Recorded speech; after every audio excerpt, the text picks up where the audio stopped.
pushing boom. And what? Then it just fades out? He got bored, this Roger Miller? Well, that's not an ending to a song right there. Roger Miller can do any goddamn thing he wants. True. It's King of the Road by Roger Miller, because we got Todd Barry walking into the studio as we start our radio show.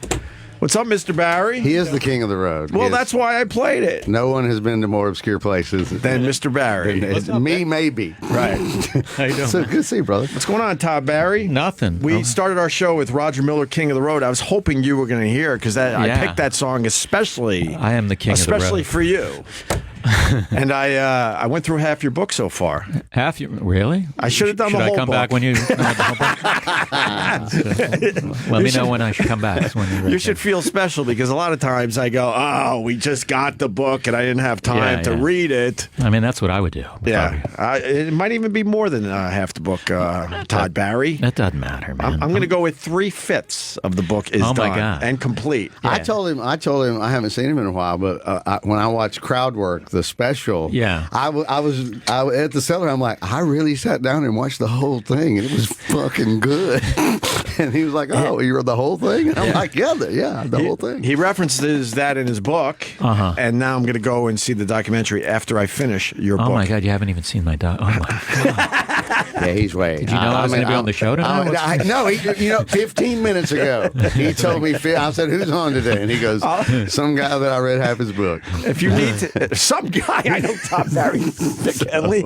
I'll be honest with you. I woke up in a panic and went, "Oh my God, it's Todd Barry Day." Yeah. So I downloaded your book to Audible. How do you think I felt? So I downloaded your book to Audible, and I got right to it. Oh, you listened? Oh, that's how you got did. right to it. Oh my! I haven't. I'm afraid it. I just finished the part where you were in Hawaii, talking about your stand-up in Hawaii. Yeah, I don't know if that was the best chapter. What would be your favorite chapter? Yeah, I don't. South Bend, Indiana is a killer chapter. That was a good chapter. That's earlier in the book. Funny Bone? No.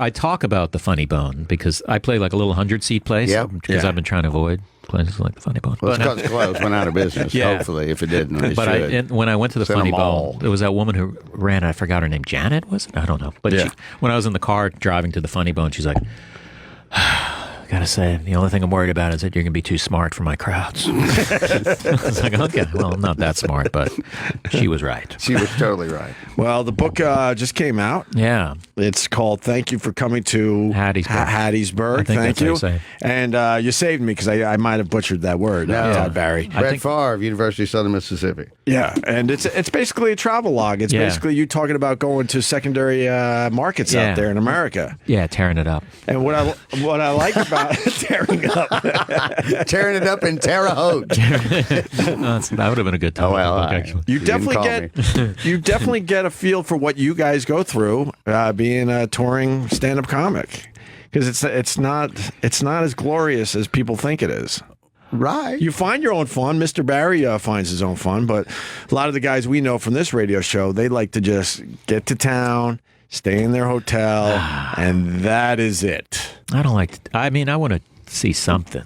Right. I don't want to, I don't need to be, I get a little stir crazy. So I don't necessarily have to go to like 15 museums, but I don't want to sit in a, Hampton Inn for 12 hours. But you're there and you find solid hotel though. You want nothing against wasn't trash in a Hampton Inn. No, this duvet was laundered today. But you like going to the coffee shops. Yeah. You like to. What else do you like to do? That's pretty much. That's pretty much it. It's a lot of coffee shops in the book. There's a lot of complaining about hotel rooms and switching. Mm-hmm. Really, it's a great read. Oh, wow. Someone reviewed it? The first review was up. Oh, my God. It's 5 stars. So that's... there you go. There you go. One customer review. Stop now. Wow. Stop now. Oh, here you go. You want me to read the review? Yeah, it's 5 stars, right? You got to go. All right. Let's go with this. It's hard to place exactly what I enjoy about this book so much. That's a little backhanded. It's about the wonderful comedian Todd Barry just kind of wandering from place to place and the interesting little details of what it's like to be a comedian on the road. That's what I just said, Barry. Yeah. It's a little neurotic, a little repetitive, but strangely wonderful. I would agree with that. You settle in, and it's I can't put this book down because I'm listening to it, but you know what I mean. Todd is my favorite comedian, and he does an excellent job of keeping you entertained. This book made me laugh and smile. There's something charming about reading about someone whose favorite activity is to find a local coffee shop. I said that, Todd Barry, to sit and relax in. Pick this book up if you're a fan of stand-up comedy at all. Comedian memoirs are always the best reads, and Todd's book is no exception. Did you write that? No, I would have probably left out the insults in there. But I didn't even see one insult. No, I mean, really. he said it was repetitive, but he's okay, see, here you go. They Nick are Picker. actually right, yeah. Well, that's the way a comic thinks. See, that's what I was going to say. I don't care about your 5 stars. I'm with him. That's a typical comic, I'm doing the same thing, right. You can have 100 reviews that are great, and one that's bad. You're going to focus on the bad one, right? Sure. Yeah. Of course. That's the way we are. It's human nature, hardwired. Do you really like being out there on the road like this? I do, and I do, and I don't. I've never been a guy who's like 40 weeks a year, right? But I do more than a lot of people do. But I like it, and I think it's just cool to go to a city like go to Birmingham, right? And as you gestured to me, he pointed to the camera. It is in the book. I didn't just make it up. But or just and just have even 100 people show up, or 150, or a million people. But, yeah. Well, the last time I saw you, you were opening up for Louis C.K. Oh yeah, MSG. 14,000. And you crushed it. Oh, thank you. Really crushed it. Todd Barry's the big cat of comedy. And then it's funny him about that back in the old days. Because it's mentioned in the book as well. And then a mere couple days later, you're in a very small town. I forgot what town that was. It was Little Rock, yeah. It was Little Rock? Okay. I think so, yeah. Or Little Rohnert Park, California. There's a few times I've referenced it. But. Right. But how does that feel to go from Madison Square Garden to a small room like that? I'm so used to the small rooms that it's not like it wasn't a shock to my system. It's like, hey, I'm an arena comic, right? I can't do this. It's like, no, this is what I do. Yeah. Okay. Oh no. Well, it's been nice talking to you guys. The genuine "oh no." The first 2 words he said were "oh no." He said, "Oh no." Nice talking to you. I know he meant it. This is like. I would believe these. It's the polar opposite here. These two guys, as far as energy levels go. Well, the worst day to do, That's become a catchphrase around here, Todd Barry. Hey, Todd. What's up, man? You like Jim Norton from the back? No. I thought it was Jimmy sitting here. Oh, really? You didn't know we had Todd Barry? No. Todd's thicker. He would have had a smaller entrance. He's a little thicker. If he could have been a more low-key entrance. And you guys know each other, obviously, right, Sherrod? Yeah, I know. I didn't know he was going to be on the show tonight. I mean, I still would have done it. I just didn't. I didn't know Vic was going to be here either. I didn't know. Who do you hate most? Who do you hate most? Come on. Well, Vic has been very actually helped me get spots in New York when I first moved here, and I appreciate that. I got a little Sherrod, I niceness. can't think of anything. You actually helped me get spots in New York. You and Russ Maneve were the first 2 to come up to me after I did my first spot in I thought at I was Boston on Comedy that Club. list too. Yeah, you did at the Strip. He did at Boston Comedy Club. Russ Maneve. Yeah, him and Russ Maneve, first people to come up to me and say, good set. Wow. In between working out, he was able to tell you a good set. Yeah. So it's all my fault for both these fucks. I apologize. You guys go way back. I know him from West Palm Beach. Yeah, he knew me like my first year in comedy. And that's what I told him. I used to kid him because the tone has always been the same, and he had some joke. I don't remember what it was, but it was something about like jaguars crawling around the shake machines at McDonald's. Right. And I thought it was just funnier than fuck. And so for the rest of the week, you're there Tuesday, Sunday back in the day. Yeah. And so I'm like, he had a big cat McDonald's joke, and so I used to call him, "You're the big cat of comedy." It's Todd Barry. Is that how that big cat? I thought that guy Baker came. Was it you? Chris Baker? No. Well, me and him were talking about it in the back, right? This is getting really inside. No, it doesn't matter. But by the end of he was the big cat of comedy. But if it started on Tuesday, by Thursday, he was the big cat. How was West Palm Beach back then? Oh, amazing! It was really, really awesome. That was a good club. Yeah, that was a really good awesome club. Was that the strip club? No, it's called the Comedy Corner. Oh, the corner. Wait, were you living down there, Vic? No, but I used to go every spring because the Braves were there for spring training. right. And Foxworthy and I would go there, and we'd get Whitney to. One year something happened, and then they moved Todd from. I was like second, and they moved me to third, and he was first, and they moved him to second. Wait, what are you talking about? I think at the club something happened, and somebody didn't show up, and then they're like, "You're going to have to go in the middle, and you're going to have to go last." Oh, really? I think I thought you were the headliner. I was the middle. I think they moved. I think something happened Really? and they moved us up. But I don't remember that. Do you remember it that way, Todd? I remember it that you were the headliner and I was the middle act, and we shared that condo. We lived in the house next door. Yeah, you lived in the house next door. Yeah. Kind of just borderline frightening condo. Totally. Was it rapey in there? It was just one of those things where you just kind of like, I don't feel completely comfortable. But I can't tell you why. It's just like I feel very vulnerable. Like that's the spirits when you start feeling that. You're looking around your going, finger on there really ain't a fucking broom.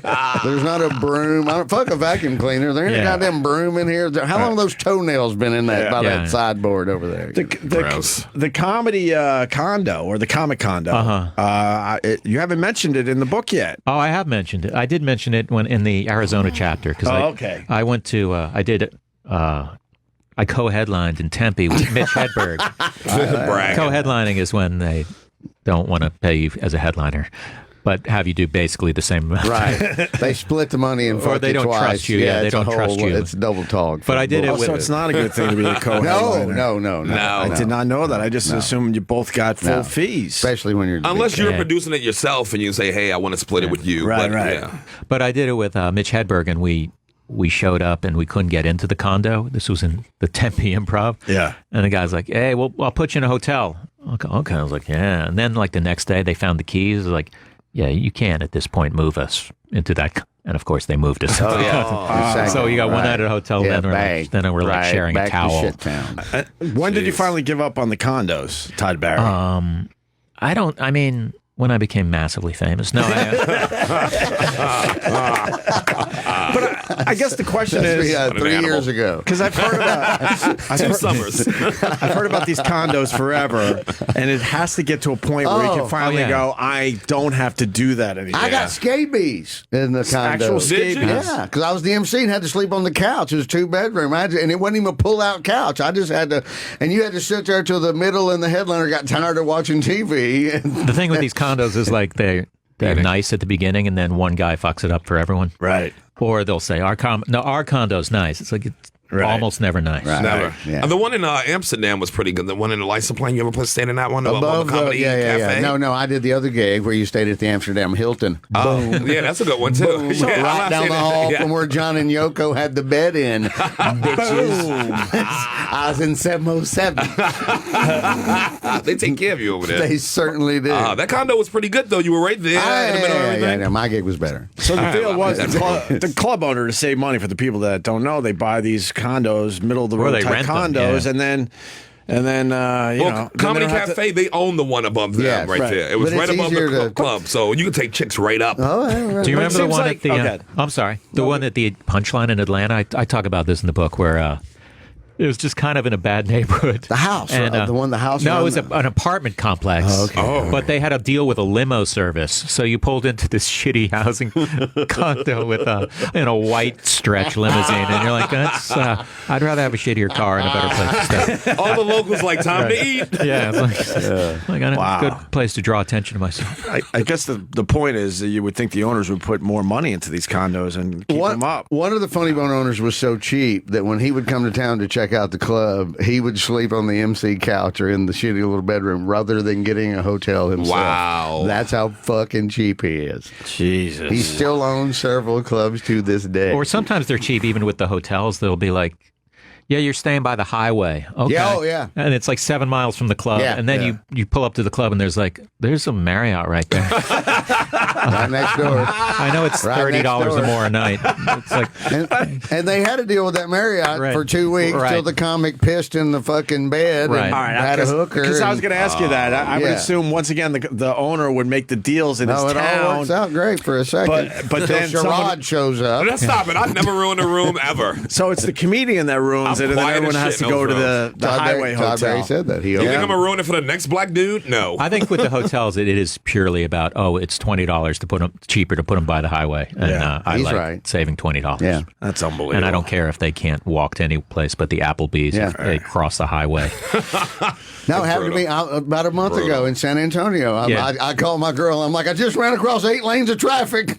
just to get to a Cracker Barrel. Oh my God. So many times. I ran across the highway to get to I'm out there on a goddamn interstate running across. That's why this book is so good, because you just assume that you guys, are taken care of on the road. I mean, there's no sidewalks out in America, Todd Berry, right? No, there's a lot of places that are not walkable. Right. Yeah. I mean, you make your own fun and you make your own experience. And, you say in the book that you won't stay in a hotel that opens up to a street. Yeah, I try to have that rule. There's a few exceptions to that, but... Yeah. That is always scary. Street, yeah. When you just open the door and it's the parking lot. Yeah. That's creepy. Now, he did not know this. I told him about your punk rock drummer career. Oh, yeah. Wait, what? Todd Berry was a drummer in a band called The Chant. Oh, my God. Oh, let's pull it up. Oh, no, is that on YouTube? No, I don't think there is. It's up there. Everything's It's on up YouTube. there. Everything gets up to YouTube. Now, What kind of music? Oh, punk? Sort of garagey rock kind of. Yeah, nice. Guitar stuff. How long you Todd drum, Berry can though? play some fucking I'm tunes. not really good. I'm not like the guy at the Village Underground. Oh, Jeremy? You're not like Jeremy? Jeremy will be there April 10th. He's on a part of the show on April 10th on 2 shows. Oh, you're plugging one of your shows? Yeah, we're doing Well, one sold out already. I was under the impression this was my second. Well, they lied to you, white man. Any gig now when you gigged around with that band, was it the same shitty weird hotel attitude? We didn't tour a whole bunch, but I remember that I think we insisted on, we did the worst thing you do as a band, which is we need separate hotel rooms. Like every band, like bands that are famous share hotel rooms because it's so expensive to tour. No, we're going to start off with a separate hotel room. But, oh my God. Because we're going to Gainesville, motherfucker. Yeah. We want to spend all the money we're making plus another $500. Ocala, bitches. We've only been a band for 6 months. We're $100,000 in the hole. Rookie mistake. Something's wrong here.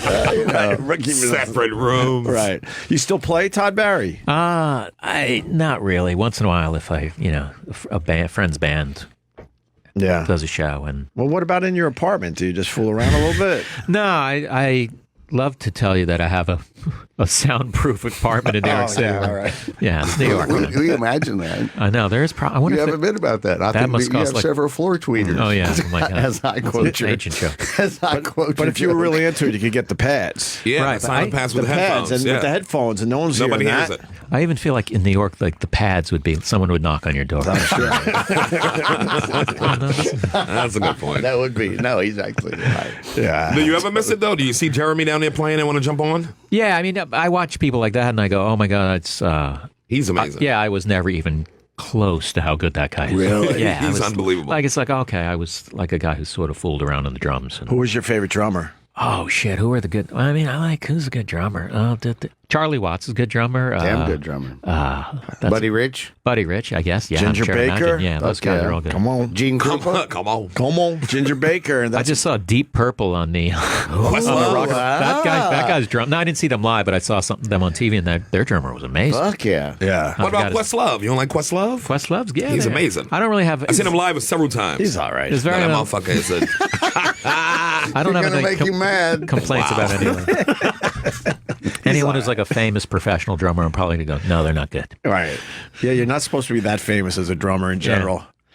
Right? Now, do you still check out there's a music? few that break through, There's but- a lot of drummer jokes, aren't they? Now, aren't there a lot of drummer jokes in the music world? It's always the drummer that's the dumbass in the band or some sort of weird. What are all those musicians hanging out with that drummer for? Yeah, that's right. I didn't write that one. Yeah. That one's not in the book. What do you call that it? one's not in the book.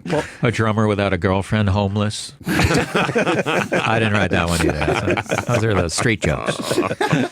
You asked for drummer jokes. I gave you See, drummer jokes. I knew he could do it. Well, how about, speaking of music, Lars is, wait, who's the one from Metallica that's a huge fan of yours? Yeah, Lars. It is Lars. I did this Okay. weird gig outside of, like an hour outside of San Francisco, and it was like in a rec hall. Like I walked in, and there's like some darts league playing, and like some weird. It just was like a weird warehousey thing. And I did the show, and it's called Sally Tomatoes, the club. And then I'm standing out in the hall, doing my usual meet and greet, and Lars from Metallica walks towards That's me. awesome. And I'm like, oh, hey, how's it going? He goes, hey, man. And he was like, yeah, I guess he lives near there, and he's just like, oh yeah, he started. Yeah, my son and I listened to you, and like this, he introduced me. I think it was his fiance, and like he started rattling off jokes that I'd forgotten I'd done. Wow. Like quoting them back to me. Like me, floor tweeters. I just Right, did it to exactly. him. Yeah. And then people started, I was doing pictures, then people noticed him, so he did pictures, but he would always go. He made sure he didn't upstage me. Right. He was very polite about that. But yeah, it was a little surreal to have. Did you guys hang out after that? No, we didn't. How old was this kid? Like a teenager? I think the kid wasn't with him for some reason, but I think he's like a teenage kid. So maybe he was lying and just doing the old, my son's a big fan, even though he's not here or exists. when it's really him. Yeah, he's probably the big fan. No, he's he did he's say, a big comedy fan. I think. He's a monster comedy because fan. he rattled off a bunch of I don't remember that joke. Oh yeah, Right. But that's pretty barely cool. remember it, but now I remember it. Sally Tomatoes, you said? Yeah. Why Sally Tomatoes? I don't know. Is that a name from a movie or something? Italian joint, I'm guessing. Sally Tomatoes. That's where you play. There it is. There it is. See? And that was only a few days after MSG. Right. So I got to be, hi, everyone. I just did MSG, so it's good beer at Sally Tomato. It was good preparation for my gig here at Sally Tomato. Stripping it down, going bare bones. Wait, Stanhope's going to be there. Right, it's not. It can't be a bad gig Can't be if a bad Stanhope's road. going to be Well, there. speaking of Doug And Stanhope, Todd Barry. I knew this was going to be a good book. I started. I downloaded it to Audible. You weren't here, Sherrod. And Stanhope does the intro, whatever the heck, and he's doing it while his wife is in a coma when he was going through that whole thing. Oh, that's right. So Todd Barry asked him, "Hey man, can you do me a favor for my book?" And during that process, he's like Bingo's in a coma. Bingo's in a coma. I got an email saying, "Well, Bingo's in a coma." Oh my God, I probably I would not have asked because I saw him. I saw a tweet about a coma before I wrote to him. But then there was all sorts of just typical Stanhope jokey tweets. I was like, okay, this couldn't be too serious. And then it was like the worst thing ever. But the book starts off, it's hilarious. Yeah, it's a super dark. It's dark, but Stanhope. He can make anything funny. And even Todd Barry. He's like, she's in a coma, but what the hell? I'll still do this for you. And he's just going through the process. And then talks about how he read the rest of the book in the hospital, but they had to burn the book because she got some kind of infection where no one can leave the hospital unless that's what they told him. Unless they're scrubbed down pretty good. Let's burn the book. And everything in the room has to be burnt. Yeah. Wow. But it's a good thing for me to use if anyone doesn't want to do a favor for me. Well, Doug Stanhope fucking wrote it forward and read my whole book while his wife was in the coma. How's she doing now? Supposedly I think she's doing pretty good. Yeah, I think so. Yeah, that was pretty exciting that she came out of that. I guess you don't usually hear about that. I mean, the word was it wasn't looking good. Yeah, that's what I heard. Yeah, it's almost like a miracle or something. Yeah, Bert was in here. Right? That day, Yeah, it was telling not us. good, right. How long was she in the coma? Oh, wow. We'd have to ask Doug. Weeks? Again. It was not. It wasn't a day or two. No, it doesn't seem like It wasn't a day or That's two. true. Jesus. Yeah, it was a little bit. So Stanhope would be the person to ask this question. Yeah, he was here telling us about it when it first happened. If only somebody here knew him. yeah, Todd Barry's looking around like, get me out of this. I feel like I'm in a coma. What are some of your favorite towns? Oh God, I like Boise. Boise? I like Boise. That's a cool. You like Boise, I right? love Boise. Why do you guys like right, Boise? man. I think Boise is one of those places that is it. I mean, it's not what some people might think it is. It's very sophisticated and very. It's I a think clean mini Seattle. or Really? Portland, or Denver, or Portland like yeah. that. Just man, it's awesome. I'm telling you, it's great. But I had fun. I'd never been to Spokane before, or Spokane. I don't even know how you say it. Spokane. That was a cool city. Yeah, I like pretty. There's no cities where I was like, oh, get me out of here. Right. I don't think there probably was. There's probably a few. You probably just Maybe more in a situation than the city. Right. Exactly. Yeah, I just miss those smaller places. I did some time in Rochester, in Buffalo. There's something to be said about a smaller city. Yeah. A little more manageable. Yeah. Than this crazy city we live in, New York City, right? Less Lifton. Huh? It's easier. Yeah. And then you talk about going overseas to. I went to Israel. Israel? Yeah. That was interesting. That was. Now where? Tel Aviv? Or? Yeah, Tel Aviv. And I did one show, sold out in Tel Aviv. That's pretty cool. Nice. But That's what you want. I asked some you guy wanna in hit the those audience beaches. what's the worst thing he'd seen in Tel Aviv, and he goes, I saw a rat rape a cat. I was like, okay. Well, that answers the question. What? Is that possible? Yeah. Or it could have been the other way around. Okay. But either way, it's one of those things where like, wow, interspecies rape. Right. It's like, this is the guy to ask that Can question. we YouTube that and see if this thing that pops up? Please? Who would you take, a rat or a cat in that scenario? I'll take a New York City rat. Depends on how big the rat is. Exactly. Cats are evil, though. We all know that. Really? Oh my God. Cats are evil. All right. What's I up, saw Carl? remember the footage of that rat biting into that fucking pigeon and taking it into the bushes on Central Park? Yeah. Still haunts me. Yeah, that's Todd Barry there. Carlo. How are you?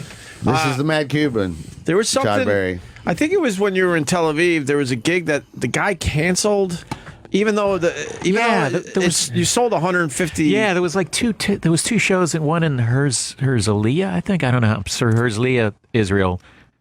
And the guy's like, yeah, it only sold like this. And it was like on its way to selling like 150 out of 300. And it's like, I could do a show for 150 people. Yeah. And he's like, yeah, and it's basically, if you don't sell out, I cancel. Okay. But I mean, I got paid for both shows, but it's like, why now all these people, these small amount of people, isn't it better to do a show? And of course, everyone would have made money. And everyone's there. Yeah, I didn't quite understand that. That is really strange. Jews. Oh my God. Oh my God. Lord have mercy. What the hell's happening here? I have Tourette's. You don't want to know. I have Tourette's. It's every wanna 8.5 know. days. Oh my God. Just say something. Man. The show was so nice. He was snowbound for a few days. Vic was snowbound. I haven't been outside. He hasn't had human contact in a few days. That's weird. They cancel the show but still pay you for it. That don't make sense because the staff's there. The 150 people are going to be. I'm sure buying drinks or whatever. Yes. The situation. Yeah, it was is, like, and what do you food sell and- out every night? Like every show sells out? I've Right. never seen a club where every show sells out. Yeah. Even my shows. That's weird. Do you get to see? Do you get to check out some cool museums? Not the typical ones is what I'm talking about. Like the how do you say it? The Muter Museum down there in Philly, where it's medical oddities. Oh, yeah. I always want to go to those things, and then I get overwhelmed at museums. You know, the best museum I went to was in Wilmington, North Carolina. There's a snake museum there, like a serpentarium. Okay. Wow. And it's really... There's a lot of churches over there that worship snakes too. It's not a herpetarium? Herpetarium. No, I think it is It's a serpentarium. It's called the serpentarium, All right, but yeah. But they... Just saying. There it is, Serpentarium. There you go, Yeah. Serpentarium. It is North Carolina. No, But you see these crazy snakes, and they're like, you know, it's like, this could kill. There's enough poison in this snake to kill 400 men. It's like, okay. It's like one drop of this poison can kill a town, wipe out a town. But it, yeah, I mean, yeah, and you see them like feed them. Oh, yeah. Like, Did you get to hold one of them? I didn't get to that. They didn't let me hold. They've got that in Florida. They didn't say, "Do you want to hold this python?" Oh my God! Yeah, if you wanna- the video That's online, we'll tweet it out. That's pretty impressive. That's a you good go. thing for a little kid to say. Right? Yes, it is. This is called the circle of life. If you ask me. There's a song behind it. It is good for kids to see that. Nick's fired up today.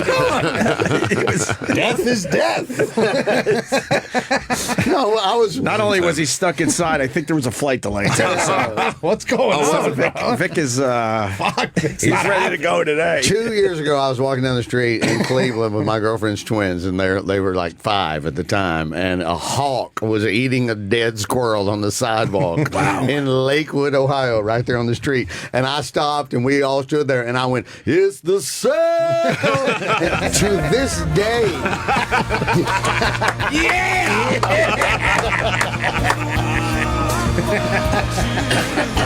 Oh my God! it's been a running joke in our family for 3 years. You see roadkill, you see anything on TV, you see the twins will burst into the circle of life every single goddamn We are time. so different because in my house, 2 hermit crabs are dead Right? that they named my kids, and I'm just it's been months, and I've told them that they're still underground shedding.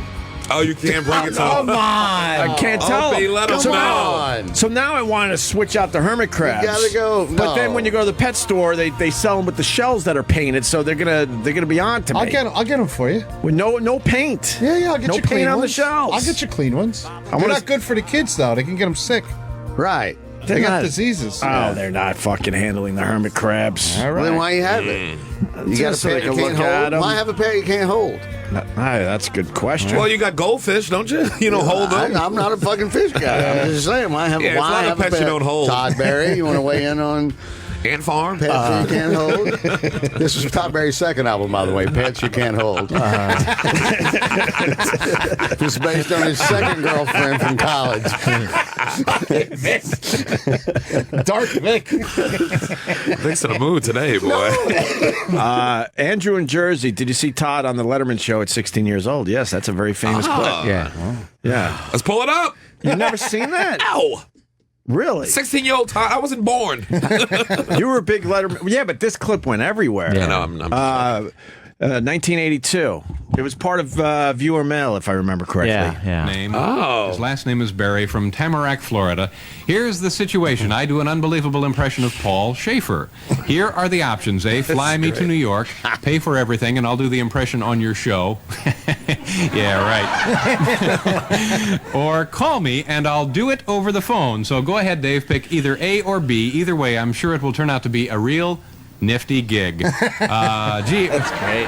it was a tough choice, Todd, but I've selected option B. Let's call this... Wow, this is amazing. You never seen this? I've never seen this, Really? Todd Berry. I Florida. thought I knew you. the 305 area code. Wow. I hope I'm dialing Burly Big Cat. And this man, Paul, 18 is years going to do old. an impression The of you. kitten. Has The anyone big ever kitten done of this? comedy. Look at the phone. This is going to be a first. Yeah. The phone is. Okay, Todd Berry, apparently a man with a lot of time on his hands. He's a kid, Dave. Doing more soon things an change. impression of our own musical director, I'm Mr. mad for Paul young Schaefer. Todd We're Barry waiting right now. Well, hello, Todd. How are you? Is this Todd? Yes, Tom. My name is David Letterman. I'm calling from New York City. How are you, sir? I'm all right. Where are you now, Todd? I'm in Florida. Applause break. Sounds just like Paul, doesn't it? What particular city, Todd? It's Tamarack, Tamarack. Is it near a larger community? near Fort Lauderdale. Oh, well, that gives us generally an idea. It's a nice area of the country there. I noticed, Todd, the phone didn't ring, and you just picked it up. Did it ring there? Yeah, that's the way that thing works. Same asshole, huh, Todd? Same piece of shit. Same quick, razor sharp wit. Todd, I'd love to go on talking with you, but I understand you do an impression of Mr. Paul Schaefer. It's unreal, Dave. Okay. Yeah, Dave. Yeah, Dave. It's unreal, Dave. I mean, it's cuckoo groovy, Dave. I mean, I'm peaking right now, Dave. That's I mean, is it nutty in here? Or is it just me, Dave? Back to you, Dave. okay. Thank you very much. It was very nice, Todd. Thank you.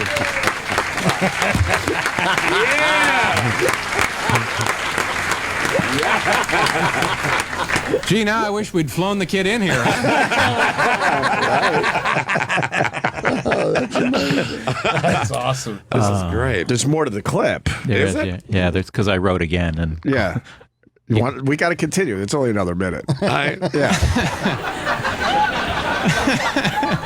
And That's pretty cool. Oh, Wow, that's Now, that is so good. so as a kid, you were, what did you say, 16 and then 18 when you did that? 18 and I guess around And then 20. 20. So then you fast forward and you did Letterman's show. How surreal was that? It is surreal, and I tried to tell him once about it. I should have made more of an effort because I had it on like a VHS, and I was just, I don't even know how you play a VHS anymore. Right. But eventually figured it out. But He did figure it out. no, I figured out how to transfer it digitally. But it was. Can't believe how stupid you are. I thought he meant that David Letterman figured it out, that it was him. No, I was His name is still Todd completely Barry. with him. Okay, all right. Fucking how dumb is David Letterman? Go ahead. There was a moment where, Two first names, nigga. I was sitting down on the panel, and I wanted to tell him, but he's like, people are coming up to him, and Yeah. I just was like, oh, I guess I missed the boat on this. I got to go. Do you really? I think I did. I think I got you. He's got things to do. We got to push that book. He's pushing the book. J.K. Rollins money, baby.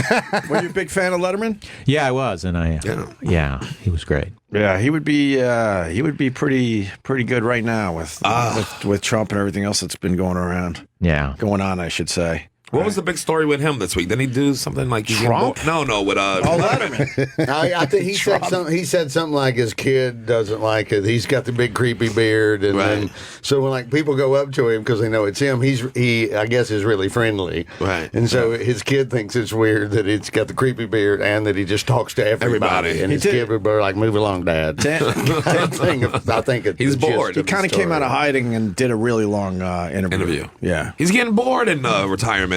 Yeah, it seems like that. John Stewart doing a documentary too. Yeah. Is he really? Or he Thank did you. one. E-Rock finally got to work did a today. documentary? I saw it on TV. Oh my God! What did he say? Fucking Circle of Life Vic is just headhunting today. I didn't hear him. Todd keeps looking at the door like, "Get me out of here! Get me out of this anti-Semitic monsters here." I've already given you 10 minutes past the schedule. No, I have to go do it. I have to go do a show and I have We to get got ready. some extra Panther prowling from I'm the sorry. big cat. I would say.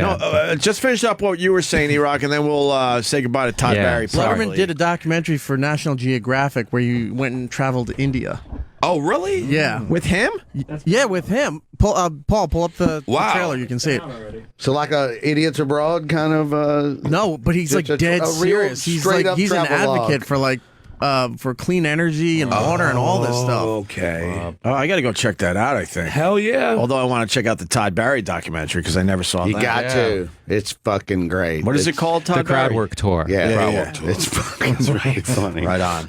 All right, you really got to go. I do, yeah. They said 3:30 and I have to go do a show and I have to get ready. I have to Okay. go out to Brooklyn and have to take a shower. I got to. You don't need to know every detail that I have. Are you doing book signings? Yeah, tonight I'm doing one at the Bell House in Brooklyn. Okay. Oh, very cool. It's going to be a show, and then if anyone wants to buy a book. Right.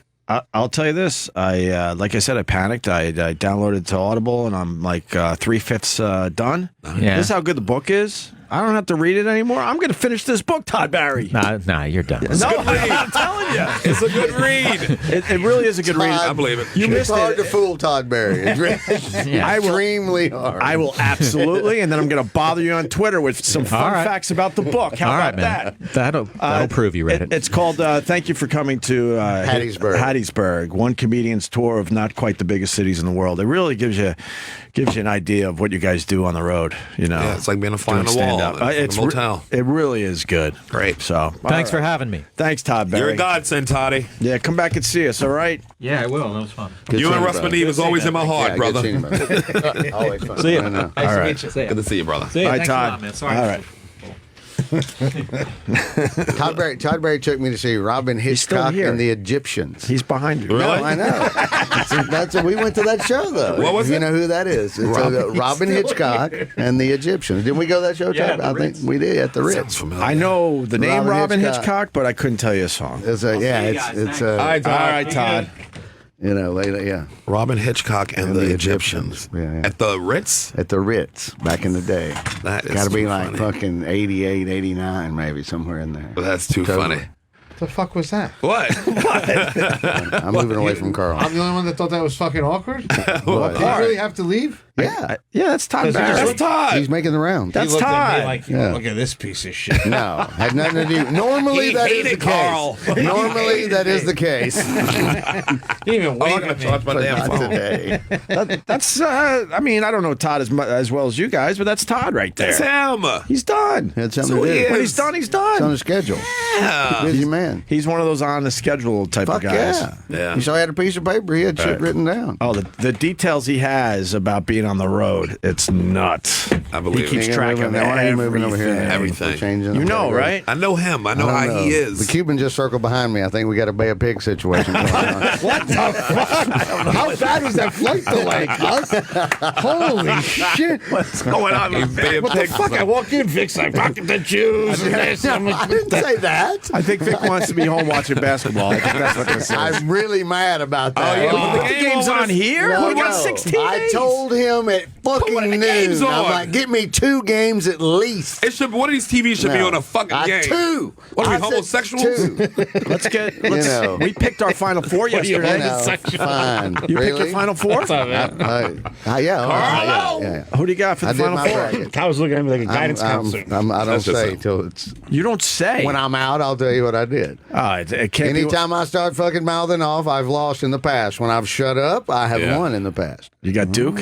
I gotta finish. You got Duke in there? Can we at least? I'm guess? not answering any questions. For real? I'll say I have I have Villanova, the returning national champs, in the Final Four. That's all I'm telling you. Oh, it's a strong pick. You're right. No, safe pick. No, I know it's a safe pick. Okay, other than that, not really. People I'm not ain't saying safe shit. pick. I'm not Villanova saying might not shit. get to the Final Four, man. It's done. Safe. We'll see. I'm going to win that bracket.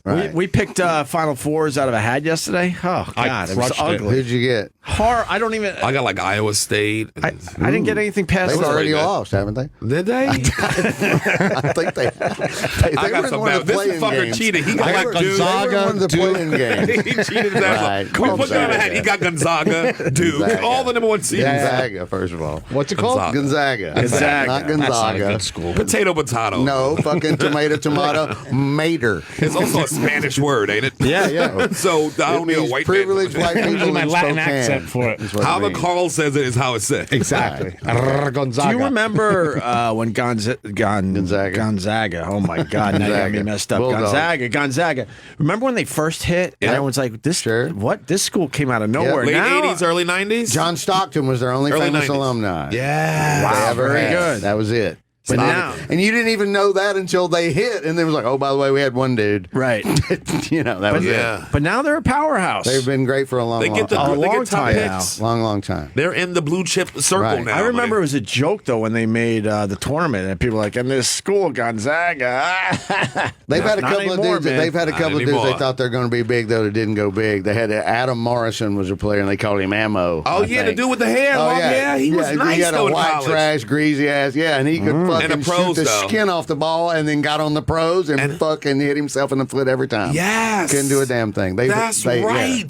They've had some big guns that didn't really necessarily translate. That dude was great in college. Ammo. We just threw a game on, and the dude just did some Rick Barry action from the free throw Grandma. line. We got a grandma shooter.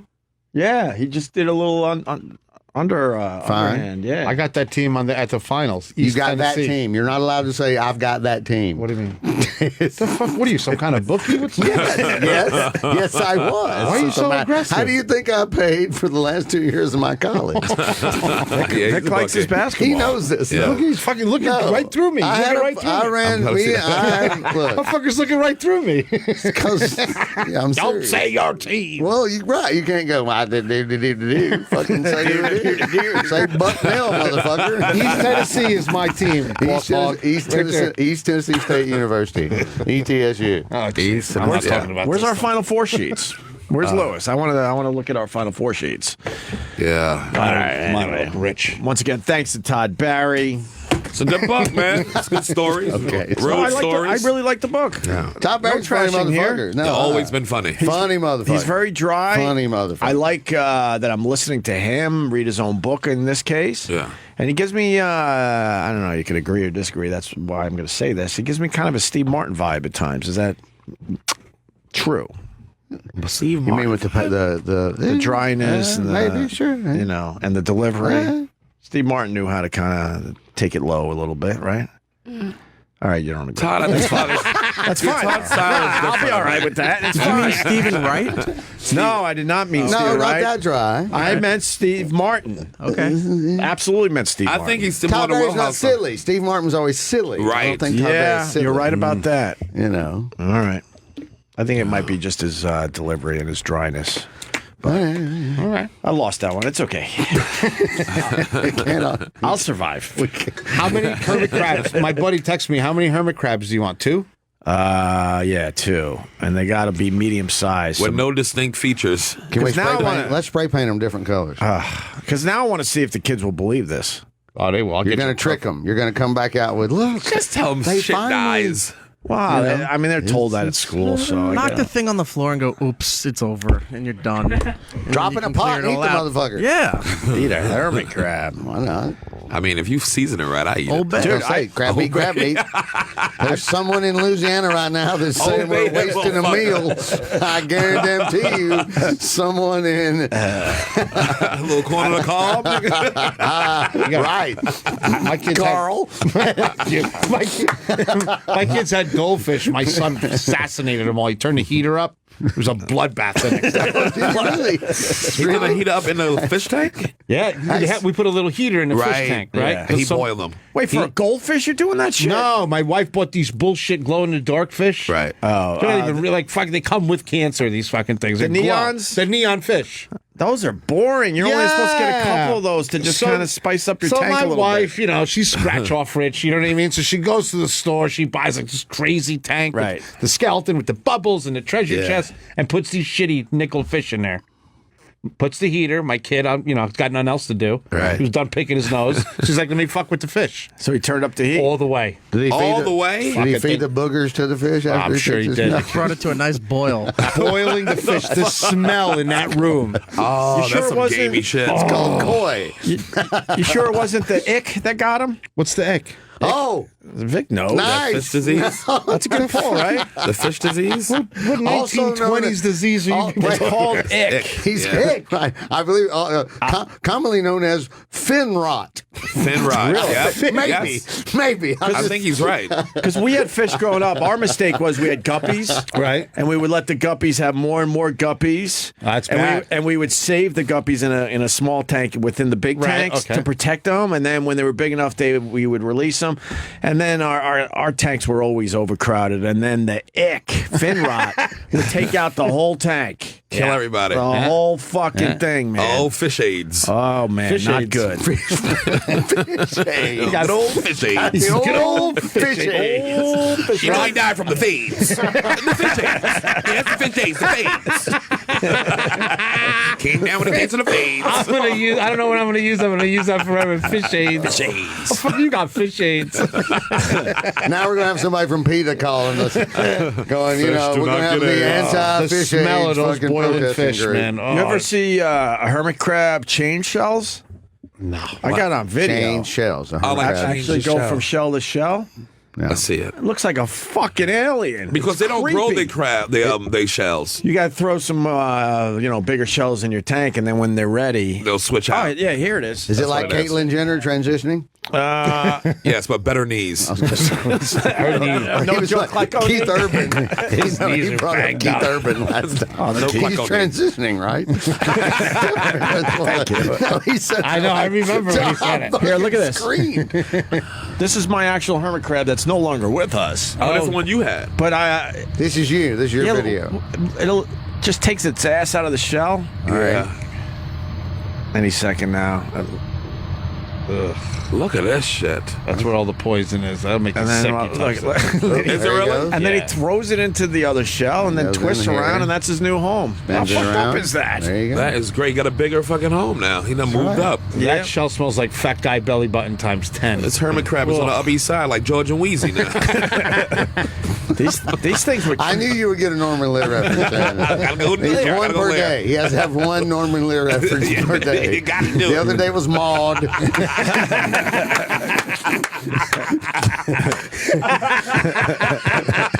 Speaking of hermit crab, Speaking of hermit crabs. That's awesome. And look, then it just takes off. That's it. Those things were tricky, though, man. We'd come home and they would be gone out of the fucking tank. And, You don't know where they are. And then just in the apartment somewhere. And then they would show up 2 weeks later. What? What kind of tank was it? And they would have to they were on a counter, so they were falling off the counter to try to get away. So you know that shell would just be bouncing. Opie, it can't be a safer. Wait, pet how than did a they get off the hermit crab. tank? Right. I Thank had a you. little stick and had a little screen thing. That And, they could climb up? then they were climbing up and you built them a squeezing ladder. out. No way. Give a way out. Like Stalag I can't believe Opie 17. couldn't handle a hermit crab. I never heard of a hermit crab climbing out the fucking tank Never, ever, and running a ever. house Oh, somewhere. more than once. That's your we didn't number even learn our lesson. No, that's why. Look, I told you, he lets me take care of the swans. What? And we've added some peacocks. One day, my overall goal is to be gamekeeper. hedgehog. We got an echidna. Lose a hermit crab. He can. God. This man could tear up a steel ball. I don't understand. But still, he's in an apartment in New York. No matter how big it is, it's just a couple thousand square feet. They were far away from the tank, too. Those motherfuckers wanted out. Opie, when's the last time you checked them? You know how long it takes a hermit crab to get to another room? Like a day and a half. No, we ended up finding them, but at one point it was a couple weeks. Are they tortured in that fucking tank? We looked under the couch. We looked in the closet. What are you poking with a stick in that tank? Huh? You know what? The camera should just be on him because everything he does is not what everyone else does. Exactly. I don't understand. First, Opie. What? He climbed out the fish tank with the shell on him, and then you find him like 2 weeks later in the house somewhere. Yeah, far away. Have you ever seen a hermit crab? He was torturing these fucking things. Were you pissing on these things? What the fuck? What, did you have a spit session? You just spit on them for an hour? Why did they want to get out We so had a bad? nice big tank too. We didn't go with the small one that the pet store gave us. So these things shouldn't be pets if they're trying to get away Well, like that. Are you sure it was a hermit crab and it wasn't a person or You something? saw it. It's that same thing in that video. I had a hermit crab. It took him an hour to get to that little cricket bowl on the side of the... Oh, you had a tired one. Get the fuck! His was roided up. You can't lose a hermit crab. His kids are taking it out the tank and playing with that shit. Man, I'm telling you. I'm going to go out on a limb right here. This is a Black Opie story. He killed these fucking things Fried 'em because up? his story doesn't match up. If there was a hermit crab cop, he would have locked you up already. Nah. It doesn't make sense. Do you I don't have understand. anything to say on this? It's just baffling. It's like who built any kind of thing for them to crawl out of? At least I can figure out how to get to work on time. Shots Baffling to everyone around here that you can't get to work on I time. kid because I love. He's deflecting. Bro, you ever see that show, The First 48? No. Yeah. If they had a First 48 on hermit crab, this would be it. He took the headphones off. Now he's eating. Oh, shit, he's eating a sandwich. I was joking. It wasn't time for the Zamboni. I was joking. Oh, if he's getting cornered. I'm joking. I don't understand how Shay get out My the tank God. and He killed away from them. the tank. He killed I didn't them. kill him. See, I did my joking here. I was kidding, and then you did it, and it was mean. Yeah. We're working on I things. don't know how that happened, but I appreciate You it. fuckers and your feelings. No, I really like it. No, thank you. Bring him back. Those fucking Sensitivity. feelings. Tell him to come back. He's eating. He's doing a lot of things now. He's All busy. right. Shane! Come back, Shane! I was hoping to have more time with Todd Barry. I spent 3 hours on his book today. Oh, you read it today? Yeah, I panicked. I woke up in a panic going, oh my God, it's Todd Barry Day. I thought we'd get an hour. I will say that. Yeah, at least to the Get first him out day. of here. He doesn't like Sherrod that much. Good. Yeah, what, I Beat think it. that's what it is. He didn't like Sherrod. Probably doesn't fuck like up it. his girls back in the day. I'm sure I did.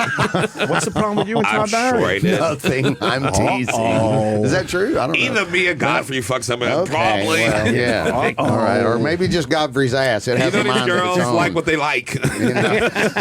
They gonna want bigger, blacker dick. They gonna want it. Don't put that on me. It's not your problem. Not your fault.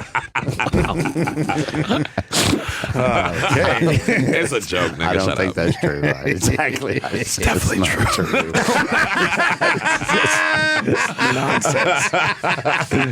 No question about it. 100%. Maybe. I don't know this. I don't. Confirm hit. We got the right games on for you? Thank you. I Vic? appreciate it. Yes, I'm very happy. We got East Tennessee State and the Florida Gators, and we got West Virginia. West Virginia, and, Bucknell. yes. Vic, you got some money on this, right? Because you're on a swivel, I'm bro. not You're looking saying. from one TV No, to I'm another. just enjoying this. I'm in it for the kids. I like the kids. What do you, are you doing the I'm a sports brackets, fan. you know, one of those bar bracket I only do things? one. I do one, and that's it. But is it with people? Yeah. No, it's just by myself, and I win every fucking year. I'm 64 for fucking 64. You could have been playing Watson the computer. Sit by yourself. Save you with a Watson. Vic has no tolerance for anybody while these games are going on. He is ornery today. Man. What is it? Was it LaGuardia. the flights? Was it LaGuardia? Not at Got all. to you? Not at all. The traffic at LaGuardia got No. the. What was it? Nothing. I'm very happy. I'm in a good mood. I'm No, in a this good is a mood. different Vic today. Come How on. is that? Carl, is it a different Vic today? I don't know this motherfucker. Carl. I recognize him. You're so right, Carl. I never saw it in this guy. You might have to get fried chicken tonight. Really? Calm everyone down. I suggested that for dinner later. Huh? I did suggest that for dinner later. Or a little Robin, huh? Yeah. Her girl. Some Robin? The fucking chicken spot? I don't know.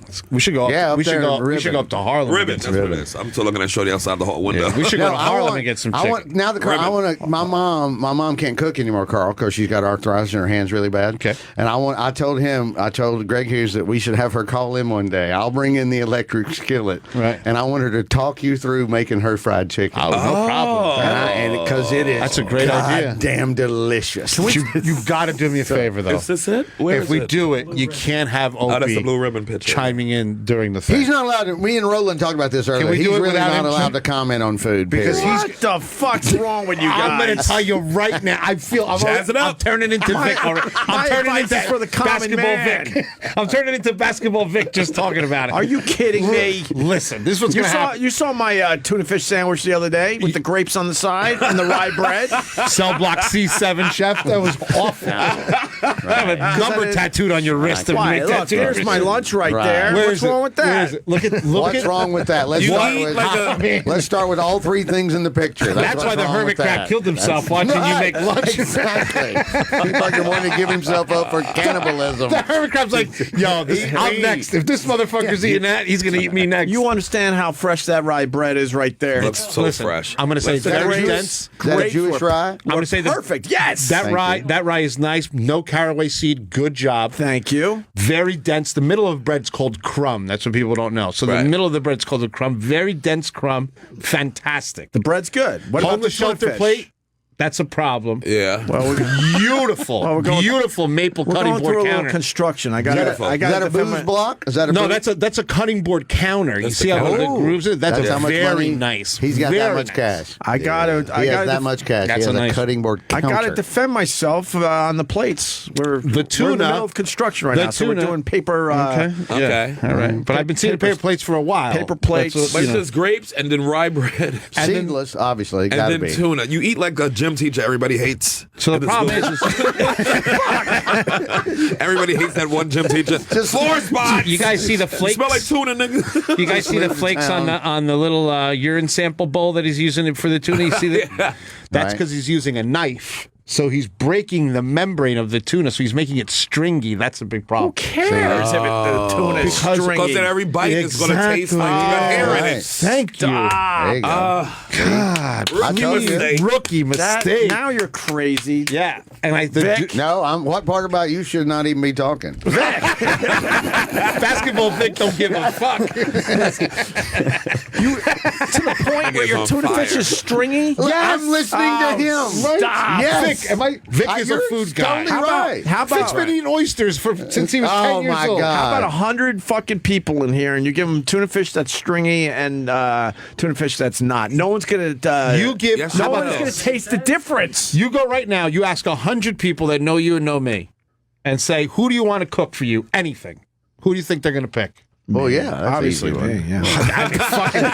Unbelievable. It's a full-blown Because he delusion. puts red pepper flakes on his rigatoni and goes crazy. But he looks at you dead. That's what makes me crazy. He looks me right in the eye. Obviously, me. No, that's. I couldn't believe. He's got like 4 skills. That is one of them. fucking kidding me. His deadpan skills. My, are pretty good. my cooking is very sensible. That's why they would pick me It's over not you. cooking. You heat things up and you throw Very things sensible. away. And you're eating within like a half hour, not 10 hours later. He froze his chicken in Reynolds wrap. Right. Took Like I the told Reynolds you. wrap I ain't and the even- chicken out the freezer I ain't and got put the time. whole Reynolds wrap I got no in the time. oven. Let's talk. Watch this. Watch Who this. does that? Watch this. This isn't even a bit. Watch this, Vic. Let's walk through your mom, who's probably a saint and a great chef. Can we get her on the phone? She's meaner than a snake. I could call her.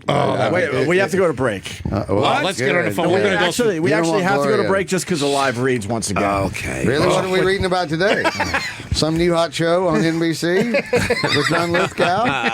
Is D-Rock Vincent says the show's D'Onofrio? good. It's supposed to be amazing. I wanted to see it, but I was too busy crying. I was too busy crying after the finale of This Is Us that I couldn't go into the jungle. I heard. Right, I know. I didn't watch the show. I know. Did the guy die from drinking and driving? Nope. Come no, on. he didn't. No, he did not. It's okay. That's what they teased the whole time. No, they teased the whole, and I told everyone that was listening, I'm like, do you motherfuckers not ever watch television? Yeah. Really? I You figured it was a think? tease off. No, and then about 10 minutes in, you realize, oh, fuck, here we are. You're just the fluffer. You just got me all hard, and there's nothing going to happen. Did you cry it out? You really? So, yeah, it's still a great episode. But, So how did he die? he's not dead, as far as we know. We know we saw the funeral. We know he's going to die eventually, but we don't know how he died. He dies. does not. They teased that this would be the episode of. And he didn't die in this one. No, he didn't. No. He became even more magnetic. He became a better chef than Opie Greg Hughes. Get the fuck out of here! Don't even say. And They Rachel Maddow'd us on that. Rachel Maddow's the producer. Can we go back to that? Exactly. Evil Thank you. They mad at us. Oh, did we teased give it. her a beating yesterday? Oh my god! Earth gave her a beating. Oh my God. We have the Stephen Colbert we can play into break? Yeah, we should play that into break. Oh, yeah. Let's get some plugs in. We can talk about This Is Us, certainly. Apparently, we've added a second okay. show. I'm going to make Voss host the second show. Second I'm not hosting two fucking shows. How are tickets on the second show? Selling like a motherfucker. I got to talk to Liz today, but I'm sure they close to gone. Okay, so We've added. We ain't doing a third show first. No. We And plus, it's still 3 weeks away from the fucking date, ain't it? No, we're not doing three. No, we're not doing three. It's a Monday. No. for We'll go fuck's sakes. somewhere else. I'm at that not doing point. three. If you don't know, we got a comedy show happening April 10th. It's Vic Henley, Sherrod Small, Chris DiStefano, Jim Florentine, Rich Voss, Pete Davidson, Mark Norman. Bonnie's coming. Everyone's coming by. Elvis Presley, Jimi Hendrix, It's Jim gonna be the Morrison, place John to F. be Kennedy. seen. It's the hottest ticket. ComedyCellar.com. The show's at the Village Underground. April 10th. Yes. So that's my plug. What do you got, Vic? I got that. That's it. Nothing. Oh, Okay. new Race Wars That's today. David Tell's on there. Great 2 episodes. Make sure you check it out on patreon.com/Race Wars. Listen to Tall But True. I did And Andy Ben Bailey and DC Benny's podcast where they tell stories. So it's on iTunes. Tall But True. Tall but true. Yeah, Tall But True. Yeah, get Love that. them. Get that. Was it nice? I'm on this week. It was really fun. Yes, good. it's all heckler stories. The whole episode nice. is just us talking about hecklers. Ben Bailey got some good ones. Ben Bailey beat a man in the bathroom at the Comedy Cellar. Yeah. I remember he's going to put he said, I'm going to put my boot through your chest to a dude at the Boston right. Comedy Club. And meant every word of it. Wow. Ben Bailey's a motherfucking problem. I love him. He's the God, I best. love Plus, problems. he got a temper like I do. I love him. I love His problems. nickname is the Hammer. I can't deny it. Straight up. I hope his eyes lit up. Tall But True on iTunes. Get him on. Let's interview some really did aging light rock up. star with him. Oh, he lit up on that.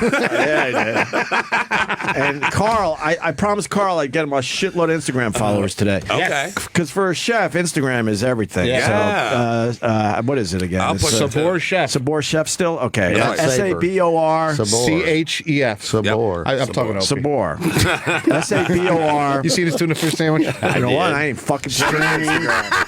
That's it. Stringy. Everybody's fucking so- membrane. no flavor. Everybody's so upset. You got to teach him how to cut up his food. I want to go through a fried chicken recipe. I bet you he can't be quiet for a second without saying something crazy. Uh-oh, here comes Put Kenny. in paprika. Wait, here comes Kenny. Kenny's always, whatever Kenny's about to say. Yeah, go ahead. He's got his magic ear, too. Tell him what's up, Ken. GH, you have always cooked me a wonderful steak barbecue. Thank you. So I does that would like you to cook for me, and when I go to Carl's restaurant, pick up the check.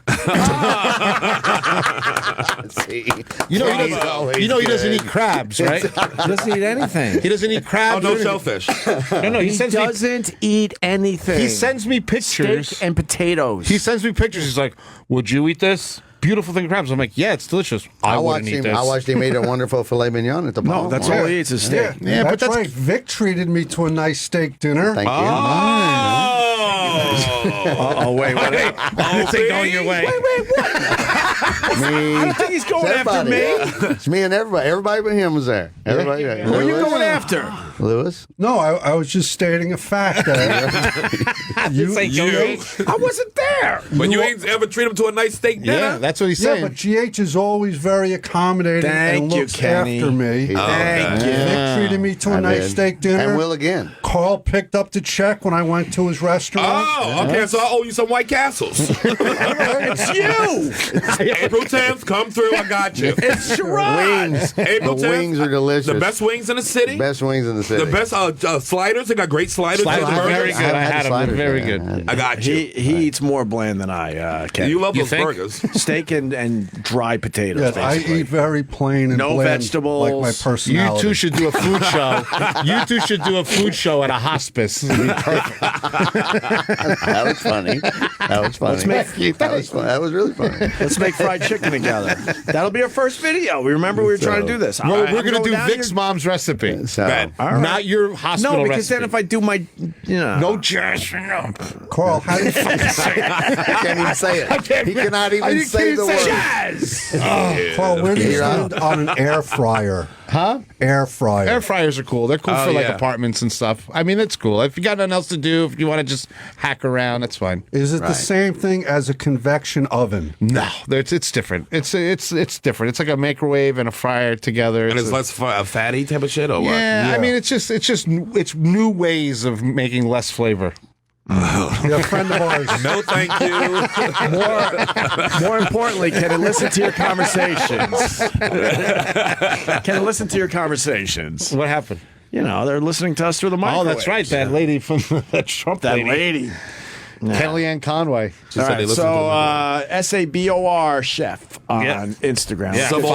Sabor Chef. Right. Follow me while I'll put real Follow pictures Carl. of food, or you can follow Opie and watch him make string cheese out of tuna. Right. Thank you. Hey man, my videos do real well with the cooking. They get it. They get it. Yeah, they get it. It's a what Don't not to fucking do. say it. Don't say it. The way he Proving there's two sprinkles ways that- to do things.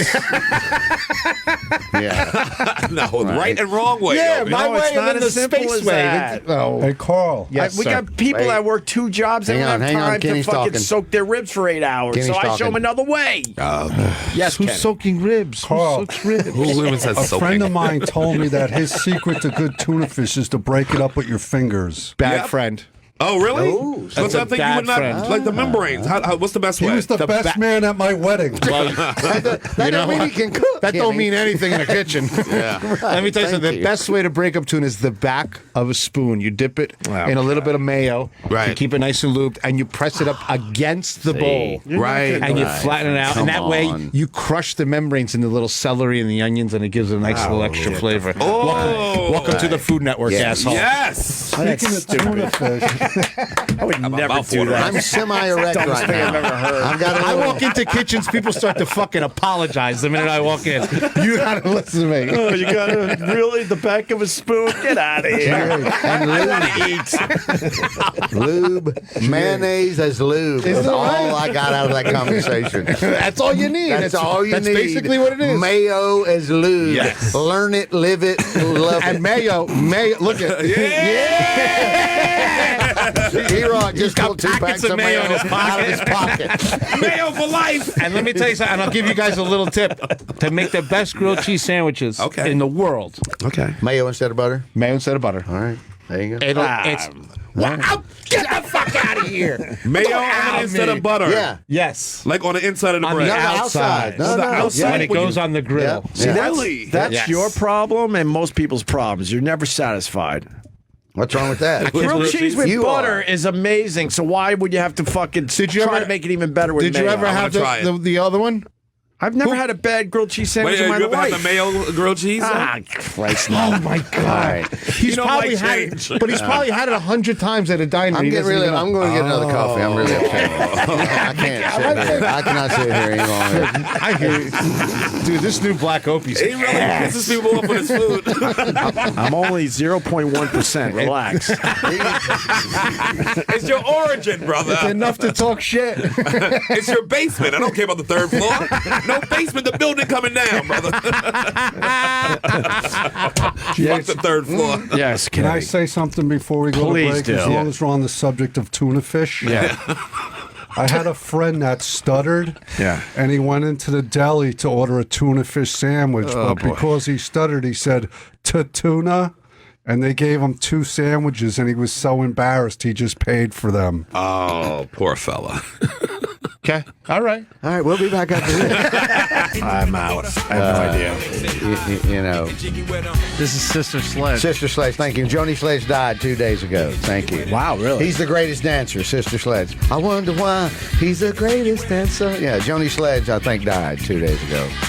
This is from 1998. Maybe. The song's almost 20 years old. That's kind of crazy to think. But how was your time away there, Vic Henley? Do anything fun? No, I went kinda chilling out? I went. Okay, this is what happens when you let a 10-year-old. It was her birthday, so she got to pick the restaurant. So we go to the Melting Pot, right, in the middle of a blizzard, which I thought was awesome. Oh yeah, actually. of course. And then I haven't been in like 15 years, and it reminded me of I can't believe they're still open as a business. Right. It's just fucking awful. It's just terrible. Like it? No, it's awful. It's stupid. What makes it awful? It's overpriced. It's $1 million. Same reason I don't like goddamn Benihana. You don't fry a filet mignon. Oh, I love Benihana every once in a while. Every once in a while. I know you're looking for Carl. You're ruining a great He's piece in the back eating a hot dog. meat. All right, watch Carl's head explode. There you go. He's coming in. All right, ready? Fine. Good. Carl, you're with me with Benihana, right?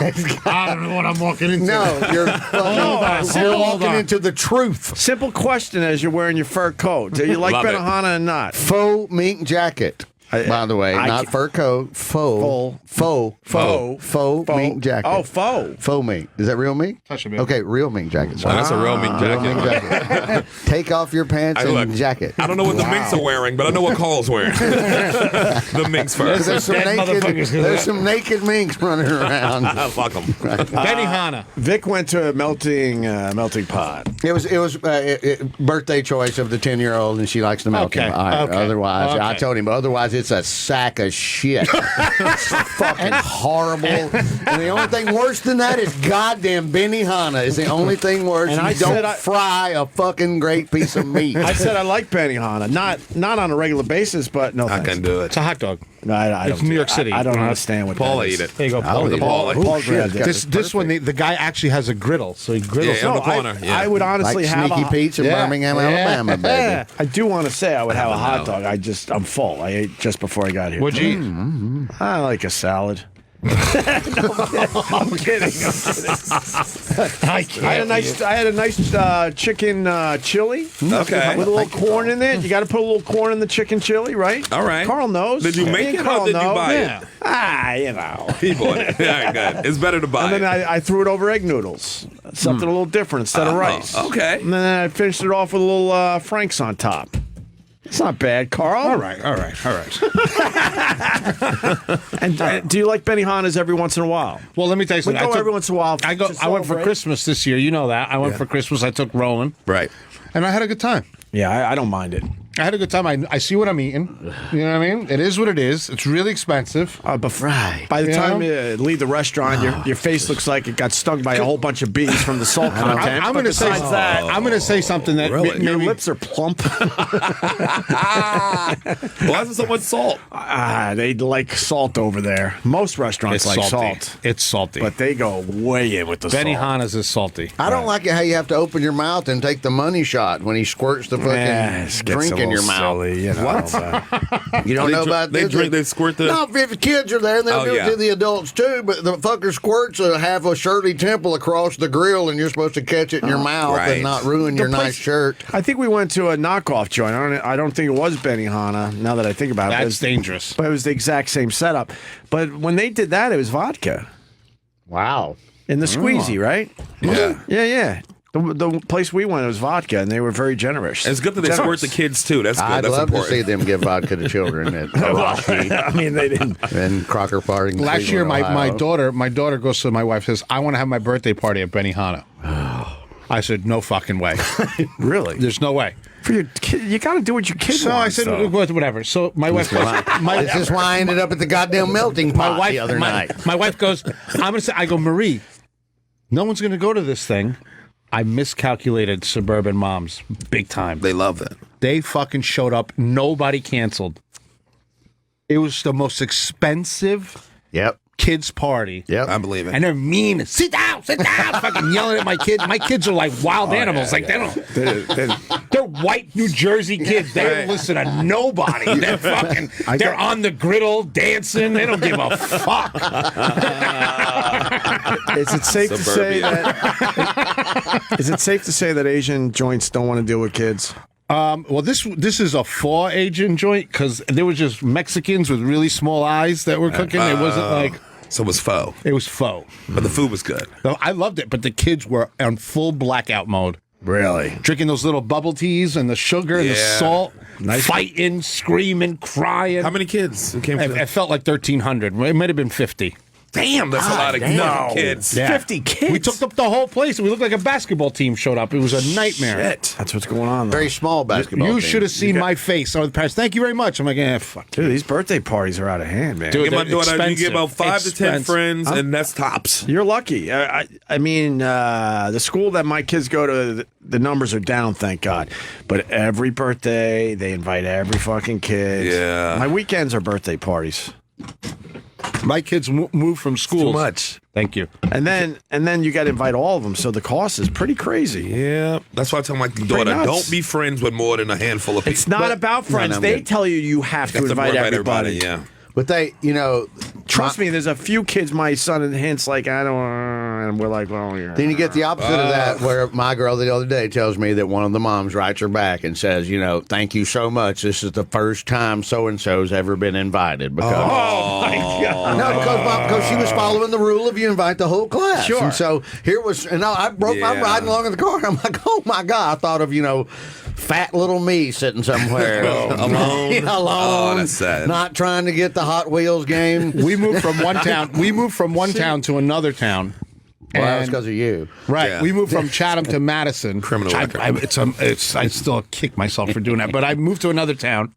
So now the kids have their old friends. Right. And the new and friends. It's like fucking Now you gangs gotta meeting double up in the up, middle of yeah. the street. Like they all sniff each other out. You know what I mean? Like, okay, what's up? You're a jet. And there's gonna be something pops off every time. I got to go back to Vic for 1 second because I'm sick of the PC culture. But then you hear a story like that, and you're like, That made me feel good. No. I know, but I just assume that there are. Yeah, the kids are being invited. I thought everybody knew the rule. But It's I a weird just new rule, but you do invite it. No, when she said that, I'm like, Yeah, that's just sad. Right. That's sad. I just assume that kids are being invited. Maybe not to every party, but it was nice growing up where you didn't have to go to every fucking party. Well, as a kid, and it was I also nice when you had your party in your backyard. And when we were growing up, you had the party at your fucking house. How Right. weird is that? Not anymore. Not anymore. You got to outdo everybody else in the classroom, which is crazy too. The kid's fucking 6. That's it. Yeah, I used to have but you didn't invite the kids you didn't like. You didn't want them at your house. all my birthdays from like 8 to about 12 was at the block party. So it was like everybody was automatically invited because it's a block party on the party block. anyway. that's My easy, mother right. ran the block party. All right. My cake would be in the middle of the thing at one point. They would cut it. Most times, other kids would eat it while I'm riding my bike. And she'll put a slice to the side for me. Yeah. So I'm like, So you're a summer kid. I'm a summer kid. August. Perfect. August 15th, baby. Yeah, but that sounds like that was a good time. Great time. Of course. I didn't have to invite anybody. It's a block party, so you just show up. Oh, now you got to. Yeah, my parents did that, but because they were cheap, they would bring a cake to whatever fucking party was around my birthday. Right. So we'd be at somebody's like wake or some shit. I'm like, happy birthday, Carlito! And break out some cake. I'm like, Ma, this is starting to get weird. I don't even know these people. Yeah, kids. Yeah, That's good. I like that. I do. That's a sketch. No, it's the truth. That's a fucking my life. sketch right there. That's my fucking life. The fucking cheap parents glom off another occasion. it was like- You took his thing from Block Party and just spun it. Basically, you just everybody's already here. Yeah, you upgraded Grandma's dead. We'll put the cake on her. Might as well. Right. Closed casket birthday for Carlito. Her body will keep the ice cake warm, the ice cream cake. You think I'm kidding? That's right. It's sake in the squeeze bottles, of course. Oh, Yeah. yes. I said vodka, I think, but people are losing their minds. It's the sake. Rice wine. When they squeeze, I never. You like sake? It's all right. Sometimes it give me We a went headache. to about a year ago. We went to a high-end sushi joint, and they had the real sake. Like they were explaining it, and we did a tasting. Strong. Yeah. No, I mean strong in a good way. Like it was good. I'll get you Before that, fucked I up. didn't give a fuck about sake. Really? It just tasted like I don't know. I got rolling really good sake. We went on a double date. And wait. Roland had a date. Yeah, my wife's sister. They're doing well. Yeah. They're doing well. They're doing well. They went on a couple of dates, right? Yeah, things are going up. We're going out. I think this month we're going out. All right. You're really playing with this fire. You're really dead serious. You know, you're playing with fire here. But I write shit down with him. You know what I mean? So I'm like, okay, don't give him sake because he gets crazy. Well, there's the stages of Roland drinking sake. So we were all nice. We Does he drink at all? No, we only drink pina coladas, which is another fucking story. Pina colada. Fucking everywhere you go, it's like fucking birdcage. He's next to the blender. He gets drunk like a divorcee in Key Largo. Exactly. So all of a sudden, I'm like, try this. It's cloudy sake. It's really good. It's from Osaka. This and that. He's not even listening. He's just staring at all the shrimp and shit at the table. Takes one shot of sake. Wow, that's good. I'm like, hey, ain't that nice, Roland? See, no pina colada. Then he realized it's so smooth you can drink it. You like, forget, yeah. All of a sudden, I go outside to tell fast where Marie is. The girls aren't there yet. Right. He crushed. All the appetizers were gone. One shot. So I had to order other appetizers. So when the girls got there, oh my God. It was like throwing fucking shit into a wood chipper. Just you don't do that. You can't leave him by himself with that food. Pina colada, nice. Rupert Holmes. Yes. I had to order new apps, just like the old ones, like he CSI. ran through all the other ones. Wood chipper. When you first start dating, you don't eat anything. Everyone knows that. You're polite. Everything. You just went Bertie through Higgins everything. if you want to get. I mean, we were out of soy sauce. Like, it's a giant thing at the table. We were out. What's left after a wood chipper leaves your street? It's just Nothing. little pieces of stuff right That's all over the road. Wow. So are you talking him through this dating thing? Are you doing? I like gotta tell you, you got to be doing like a Roxanne. Let me tell you something. Martin and Roland's got something. I mean, these girls. You know, my wife is 35. This girl's 37, maybe. Okay. They've been through a lot of assholes. Yeah, I believe the it. kid is. I keep giving him the wrong advice. You know what I mean? Like, and he's doing it the right way. He's being sweet to her. I'm like, show her your dick. You know what I mean? Roland's like, I don't think that's a good idea. I'm like, show her your goddamn dick. I'm like, go to the bathroom, get a boner, and come show her your dick. Trust me. He's like, I don't know, Carl. I don't think that's a good idea. Put it in the bottom of the popcorn. Put it in a hot dog bun. Diner? No, Nick that was the a dick. Barry Levinson diner reference, Mickey Rourke. I did not It just popped up. It just popped up. It just popped up. Right. Yeah, that's good. So he's Like actually that bachelor party. Nick the dick. in spite of me. Is it a foot long? In spite of me, Roland's rolling through it, man. I mean, He's doing all right. Yeah, he's doing great. And for I'm like, Roland. you know, She's a cutie too. yeah. I'm like, put your finger in her mouth. He's like, no. I'm like, she's done eating. She'll like it. It's stuff that worked for me. I don't know. I'm from a different time. Like, There is no way that worked for you. When did fingers in a girl's mouth work? bro, the only time I meet girls, there's a buffet and disco lights, bro. Yeah, you're right. You're right. Before dessert, he's yelling, "Put your finger in your mouth!" Crazy. Fucking, you're nuts. No, he's out of his goddamn mind. He's nuts. We all know. Don't take advice, Carl. Fucking mind. That's great. I'm going to reprint the You're So Right car bumper stickers. I'm bringing those back. I'm bringing them back. Where were we? Get me Killing it. audio. Roland is killing it in the Yeah. suburbs. He's gonna be eating something more than treats in a couple days. I'm gonna know what happens when we go to a bar and he's like, "Get him, man. I don't want a pina colada. Give me a whiskey sour." I'm gonna know something happened. That's when he's knee deep. All right. Listen, so yeah, we were talking about kids being invited to every party because it's the new PC culture out there. And there's a few other fucking stories. Just like yesterday, we had a couple of these. What? Yale wants to change freshmen to first years to avoid sexism. How's it set? Oh, fresh men. Right. But no one has ever thought of it that way, right? Can we play the verb fight, freshman? E-Rock? Very good. Good pull. I'll channel my inner Dennis Falcone. Freshman is sexist toward women. It has men in the title. A few places have tried this, getting words that have men in the. So in does the actual word. mankind. Right. But they want to change Humankind. it. They want to change it to first years. Right, well, that's what they first want. years. First years. Fuck the first years. It can work. And then it gets fuck the freshmen. Then it gets worse in the University of Minnesota. They want to drop. Nice. I kind of like this song. It's not a bad song. They want to drop Homecoming King and Queen and replace it with genderless royals. Oh my God! That sounds like a show on the E channel. No. So that sounds like your tuna fish sandwich. I will spit out my pretzel. All right, relax. Relax, chef. Got him. You got him clean. Yeah, you did. You got him. Got him dead to rights. So that would mean every year it's not going to be a boy and a girl. It could be two boys. It could be two girls. So what about Junior then? Do you want to change Junior too? Because Junior is a dude. It's like you can be a female. You can be female junior. Can you? No. Martha Stewart is the rare female junior. It does exist, and she's the only example I know of that Jeopardy for 200. Okay, so Martha is junior. You can be a female junior. You just hardly ever hear of it. Oh, I did not know that. There's a total I've never thing. heard of that. It's the third? Yeah, it's a completely thing. I'm sure you can be anything you want on either side. But Martha Stewart is the rare female junior. I do know that because that's when I learned the fact that a fucking woman could be a junior. This is what I heard about thirds. Anybody who's a third got a small penis. That's what girls tell me. I went to a high school. If you're the third of anything, you got a small dick. I went to a high too much school. the same breeding. Edward genetics. King. I went to high school with a dude named Edward King Lewis Jr. the third. Damn. Wow. So his dad was the fucking Edward King Lewis Jr. Right. He was the junior, and then he had was Junior two the more third. after that. So my buddy's name was Edward King Lewis Jr. the third. The third. Jesus. EKLJR3. That's how he His dick signed like a everything. belly button. Oh yeah, and he was a tall dude. Yeah. You know what my name was supposed to be? Oh boy. Frederick Wilfred Hughes the Third. Swear to God.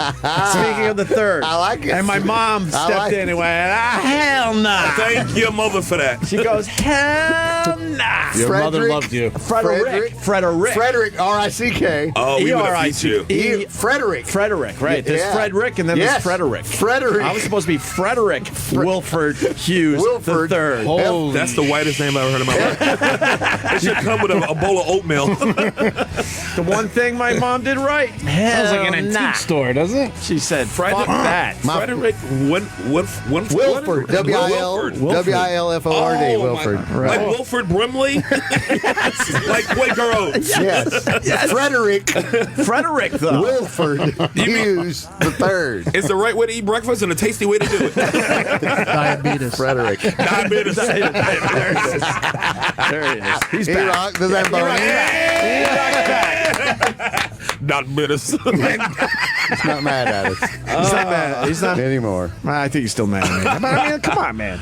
That's a great cocoon. Everyone had a impression. tough time getting into work today. Who cares? I was just fucking making a quick joke. My former brother-in-law's name was Newberry Davenport Keelan. Oh my God! Really? That's a great name. That's a good name. That one's good though. Yeah. Newport. Newberry, first name. Davenport Keelan. K-E-E-L-A-N. That's a good That's name. strong. That's a Keelan. good name. That's a minority And I hating know- name right there. and his boy. friend, You got to go into a good profession with a name like that. His friend Dave listens to this show, and I know Dave somewhere right now is slapping the shit out of his radio just because he goes by Laddie. He's never been called anything but Laddie. L-A-D-D-I-E. Laddie. That's Keelan. up there with motherfucking Mellowlock Lemon. You know.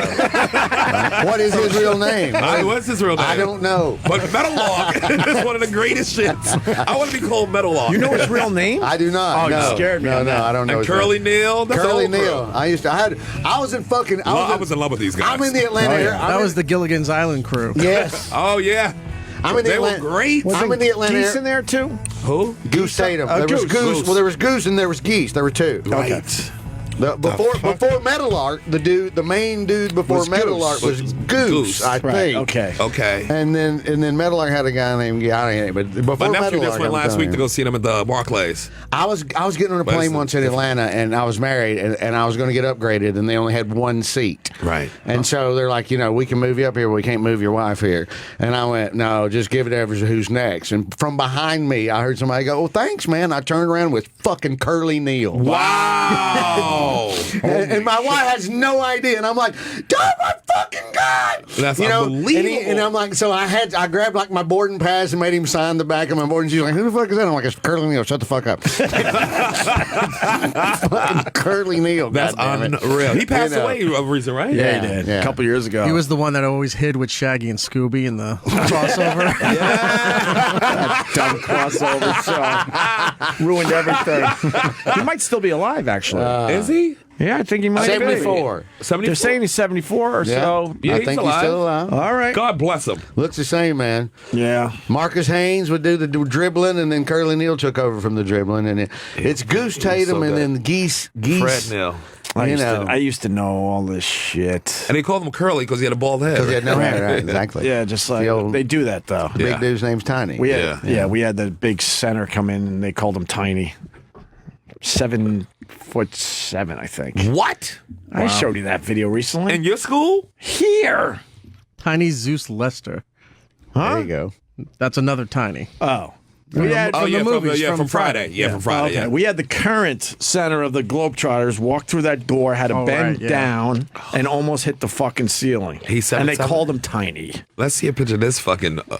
And I got a video of it. It's not, but he's on the new team. The new team is good too. They got a good This was a couple years back. I don't even know. He's probably still playing. He's 7'8". His name's Tiny Sturgis. Look at this. Look at him walk through that fucking door. Look at that fucking flagpole. Is that crazy?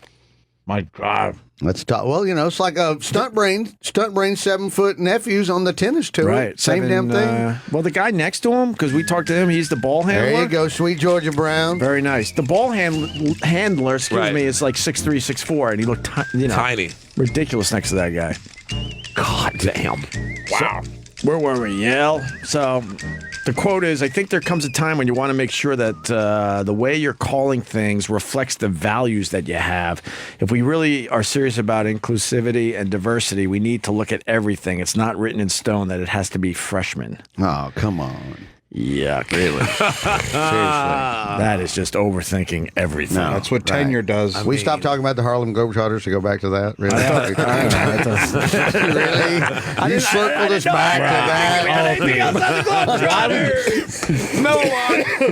Right. I'd rather still be trying to figure out what Meadowlark's real name is than going back to we can do that. sensitivity at upper fucking bumfuck community college. Do not fuck with Basketball Vic, boy. I made an executive decision. I thought we were done with the Globetrotters. Basketball Vic will decapitate you. No kidding. Cheech and Chong. Basketball. Oh, the Generals never won a game, did they? They were every now and then. Yeah, they were 1-1? Yeah, every now and then. On a special occasion, usually a charity event, and they win by 1. Sometimes like local dudes play on the Generals team. Like when the Globetrotters come to town, they call dudes from the town. Yeah, those guys are barely traveling with them. They fill that team up locally. I think I remember save the money. I think I remember seeing once too that the Generals actually won by accident once. Like they weren't supposed to win, and they screwed the Globetrotters screwed up something, and the Generals actually won. Amazing! Oh, that's cool. Now I'm opening myself up for all the jokes y'all can pile on here with, but do you remember donkey basketball? And that's not a show in Tijuana. Yep. But wait a minute, I think you remember donkey basketball? They throw the donkey. There was donkey baseball. There was donkey baseball and donkey basketball. It was a charity thing, and they'd come to town, and they'd have like the chief of police and the mayor. They get all the locals, and they would play a fucking basketball game riding donkeys in a fucking basketball. I believe it was a radio station staple. Was it a thing? Yeah, they would get the radio guys on the fucking donkeys, and then they used to have the ones where they'd throw it up and have them try to kick it, like from half court into the basket. Really? Yeah. There was donkey basketball and donkey softball. And was the donkeys shitting everywhere? Well, they had bags underneath them like the horses that pull carriages in Central Park. Right. Well, some still spilled out on the Oh, of course it did. It was always at state fairs, where it was hot, 90 degrees. Right. Oh. Exactly. It's not a perfect science, that donkey shit. I love it. That donkey shit basket. It's not a perfect science. Anytime you get donkeys That's my favorite eating my whole life. Donkey? That's state fair food is my favorite. I thought you meant donkey. I literally thought you had eaten burro. I'll eat a fucking donkey. How do you feel about them deep frying everything at the state fairs? I think it's heaven. Which is your favorite one? I love it. Deep fried Coca-Cola. Deep fried. That's one. That's a winner. Deep fried butter. Deep fried butter. I like my favorite is pickles marinated in Kool-Aid and then fried. What flavor Kool-Aid? I like lemon lime. The green one? The green one. That's my favorite one. That's a delicacy. Carnival Eats. I like that. I knew from the moment I met him. It's a delicacy. I've never felt this strongly about it. It's just got that flavor. It's just unbelievable. That Kool-Aid pickles? Yeah. Oh, Kool-Aid. Never heard of it before. So, oh my God, Kool-Aid candy pickles. So what? The best. You soak them in the Kool-Aid for a while, let it seep in, and then you deep fry it. And then they have a sweet and sour taste to them. They didn't fry them. No. At the state fair that I went to, they fried them, and it was unbelievable. Oh, really? It's a dill pickle or a sweet pickle? It's a sweet pickle. Usually we use bread and butter. Bread and butter pickle. Bread and butter pickle. Soak it in the You could do a dill, lemon lime Kool-Aid. Right, but if it has too much like caraway or too much peppercorn, it'll break Right. it's just food science. You don't need to know. Yes, we do need to know. Otherwise, you end up like Charles, him. right. See? Then you're going to end up like this guy. Right. Look at that. When he gets that squinty you, eye, Carl. and he You're just right. waves me off. I know. Oh, shut up, Carl. Who needs bread on a hamburger? I didn't say shut up. You said we didn't need to know, and I'm just agreeing with you. Y'all don't seem fascinated by this. Who puts pickles in Kool-Aid? Oh, that's a Southern staple. Right. And how are they good? Yeah. I will Gotta bring be. you some. That's crazy. I haven't tried it. I It's never something tried to it. try at least once. I would definitely try it. But is it something that's been around a real long time, or No. is it a new Yes. creation? I think it's fairly new. Fairly new? Probably mid-70s. It's got to be good. Mid-70s. The Texas State Fair every year has a most creative deep fried whatever competition. Yeah. Deep fried Oreos, I think, are delicious. Yeah. That's the main staple. But I was in Minnesota. Twinkies. Yep, Twinkies too. And some of the fairs have those tents where you pay $10 and they'll deep fry whatever you bring. Right. Yeah. That's I'll what fry a what you Carnival bring. Eats. That's DIY. You bring your fry. you bring your own steaks or whatever, So- and they do it all for you. I'm going to give you a recipe that you can make at home that's unbelievable. Okay. Better than fried Oreos. You go and you get cookie batter, like Pillsbury, whatever. Oh, my God. I love it already. And you get Oreos. Just God God damn it, Opie! Let me just get the fucking recipe out. He's Fucking already, shit, man. He's He shits already on everything. sniping you. Right. No. I honestly don't like cookie batter. Yeah, it's like the fact that we talk Cookie about batter, it ice gets him cream. fat. I don't like. But he No, waits. it's not I even just that. had coffee and Oh, my fucking God. Hawaiian punch. I'm fucking shaking I already. appreciate my sugary fucking treats. I never Just like hear me cookie out. batter. Go ahead, continue. I'm going to talk to Vic and Sherrod. Okay. And E-Rock. How's my cough? Will you? Can't we do that? I think I want to hear it. Yeah, E-Rock can do that. E-Rock can actually do that. Cookie dough. You take cookie dough. Oh, you didn't say cookie dough. You said cookie batter. Go cookie dough. Oh, well, now I'm back in. I love cookie dough. All of a sudden. Holy, it's like a special needs kid. God. You said cookie batter. All he needs is a lollipop and a helmet. A propeller hat. A propeller hat and a helmet. Drool cup. He needs a drool cup. Oh, Jersey Bites. Fuck them. They're moving next to Marie's. I'm going to war with those. Are they really? Oh, yeah. Fuck them then. They're moving right next to you. Yeah, they're paying triple the rent Right. just to fuck with me. That meat's not real. Bring it, you fucking That hacks. meat's not Anyway, real. let's That's go back gonna be to a some- nice war Yeah. there, Carl. Congratulations. We in. We in. I know you We're like ready? the war, so that's I good. like it. All right, Let's go give you ahead. something to Cookie do. dough. So you get cookie dough, and you get Oreos. Very simple. Take the cookie dough, put it in your hand, make a cup in your hand, put the Oreo in the cookie dough, and then wrap it around. Right. Put them on a baking sheet, and then bake it like a regular cookie, and then you'll have a melting chocolate chip cookie with an Oreo in the middle. Oh, Right. shit. It is one Like of. Let me tell you something. You dip that in milk, and it's fucking Here's a- lights out. Well, they got a Toasted cookie dough ravioli. one, but- Look at that. There it is. Look at this. Come on. Chef Carl, Looks good. how many He's into me calories? with this. How many calories? Doesn't matter. How many fucking We're not talking calories? about Do you hear calories. 322. Right. Fuck you. Yeah, That's how many exactly. calories. Give me my fucking coffee. I'm shaking. That looks amazing. It really does. Oh, my God. That looks That's amazing. good, That right. looks amazing. No. Then you gotta- gotta have these. We can make these at your house. How about we make them right here? We can make them right here. Give me a little Toaster oven. Let's in the do Santa this. Rosa World Fair. You want to hear something funny? They had a state fair in California. I was going to say, yeah, you got it. It ain't world. Guy fair if it's guy Santa brings Rosa. me guy brings me and there's this girl Marcy Smothers and she has a local show right Yeah. radio show, so they have a competition, a local competition on cooking in an easy bake oven, right? So you have to go through the whole fair, pick up ingredients and cook, and it's like the championship, Right. but I've never been there. So Guy brings me, he goes, I'm bringing a fucking ringer, right? So they introduced me like I'm some big dummy. Like I don't know anything. Right. So they know you. They don't know me. You said something. I got you. I'm just trying to get through the goddamn story, Vic. Totally my fault. Sorry. No. So I go to the state fair. I start crushing dreams like these like little kids, like 10, 11 years old. I blow through the first round, second round. I champ up the whole thing. Right. In an easy bake oven. I win the whole championship. And with an easy bake oven? I made a pot pie in the middle of a fair. Wow. Crushed everybody. Not invited back. Not invited back. Not invited back. Kicked the ass of a bunch of children. I hurt children. There's kids right now that are strippers because I showed up. I like that. With an easy bake. Yeah. So yeah, I gotta have those cookies. There's food in my mercy. She used to be married to the Smothers guy, the Smothers brothers. Tommy Smothers. Yeah. Or Dickie. Yeah, she's a really super good foodie. Knows everything about wine. Yeah. Eats healthy. Opie would love her. Both of you just eating herbs and shit. Word. I don't, what are you saying now? No, I'm good. Very Mars. good. There's Tommy Smothers. Let me say hi to Dustin here. Dustin in Kentucky. What's going on, buddy? What's up? Hey, man. How's everybody doing? We're fucking having fun. So, since we're talking about getting rid of freshmen, why don't you just get rid of woman and women, since both those have men and man in it too? And we just start calling them bitches. Why don't That was fiery. Shots fired. Way to score. That was so good. I thought Basketball Vic said it. Wow. Shots fired. He came off the bench and hit a three. Man. Why the fuck didn't we come up with that? That's the obvious one. That's why the listeners are there. Yeah, that's why it's stupid to change freshmen. Yeah, get rid of this political correctness shit. You're right. Good point. Where in Kentucky are you, dude? I'm near Paducah. Is about the biggest city I'm close to. Well, then you're not.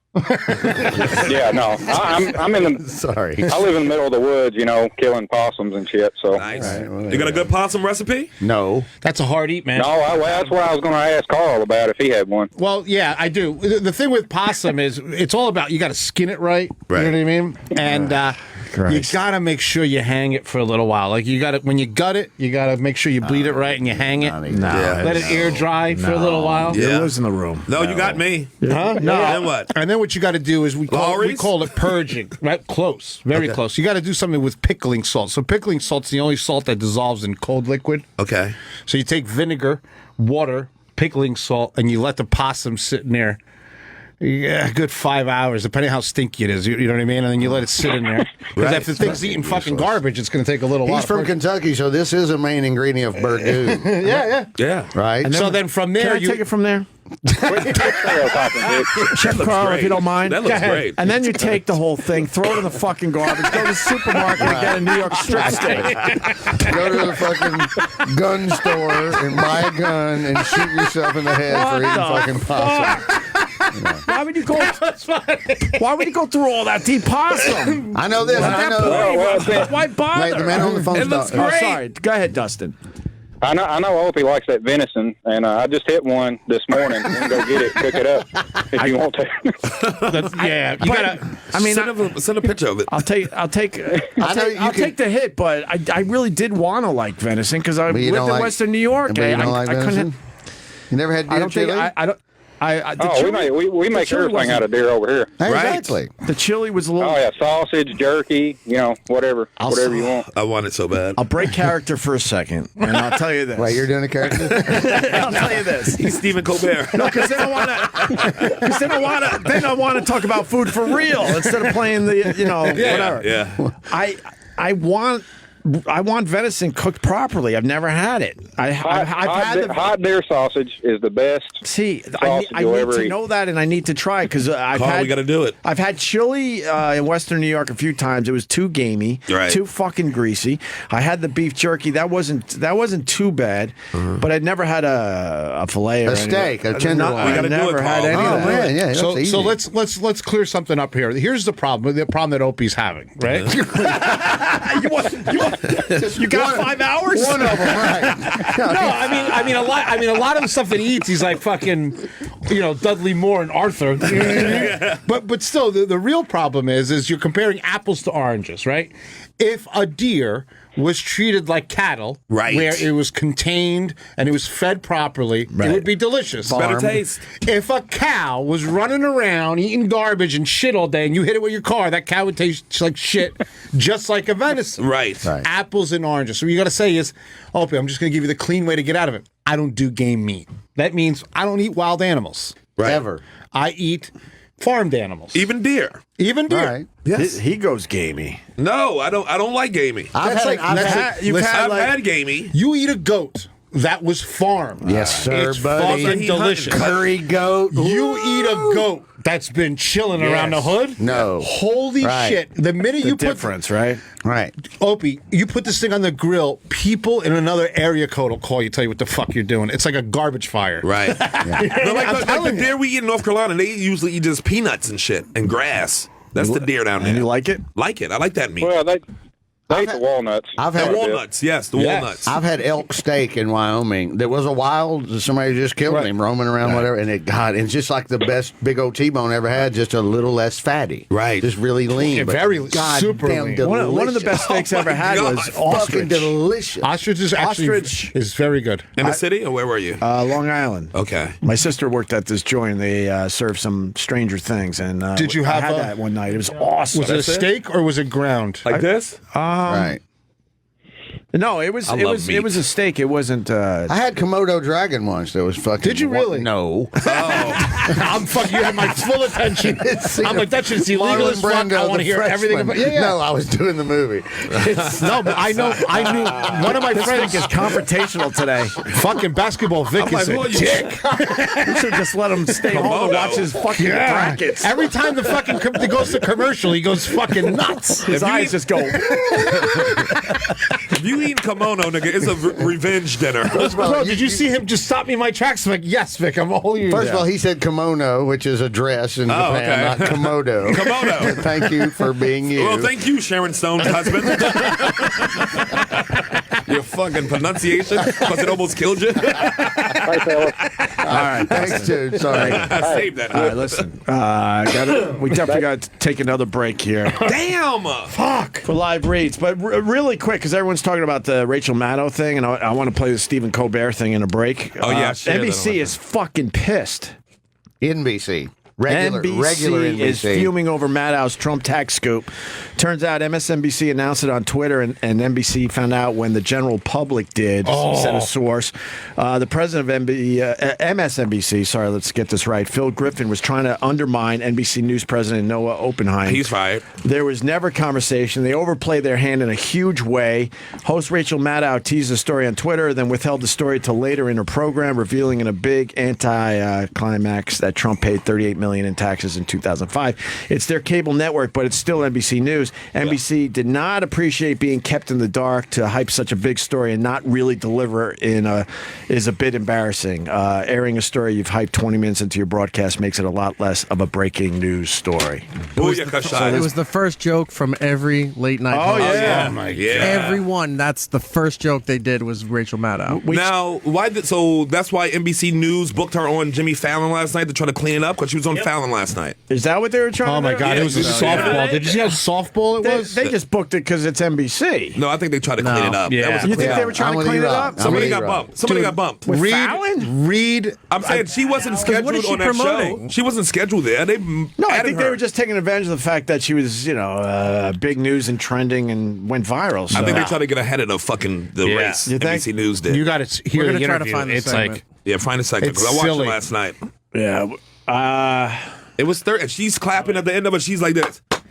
I'm like, bitch, stop clapping for yourself.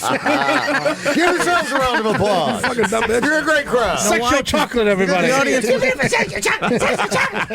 audience was all hot with Josh Gad right before it. Right. They were doing the big Disney karaoke thing. The crowd was all hyped up and ready. She came out and it just went dead. Of course they did, because they're like, is that a dude? It felt forced. Killed all the energy.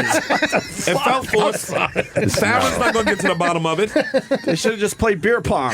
Yes. They should bring Opie out doing tuna recipes. I bet you would have loved it. And we're back. Hey, what's up? They should have played Shrimp Connect 4. I'm not letting it go. No, We're going to skip through it in 6 minutes. And she wore her uniform. Yeah, she did. That's the only thing she'll wear on her show. Because she's a general in Star Trek.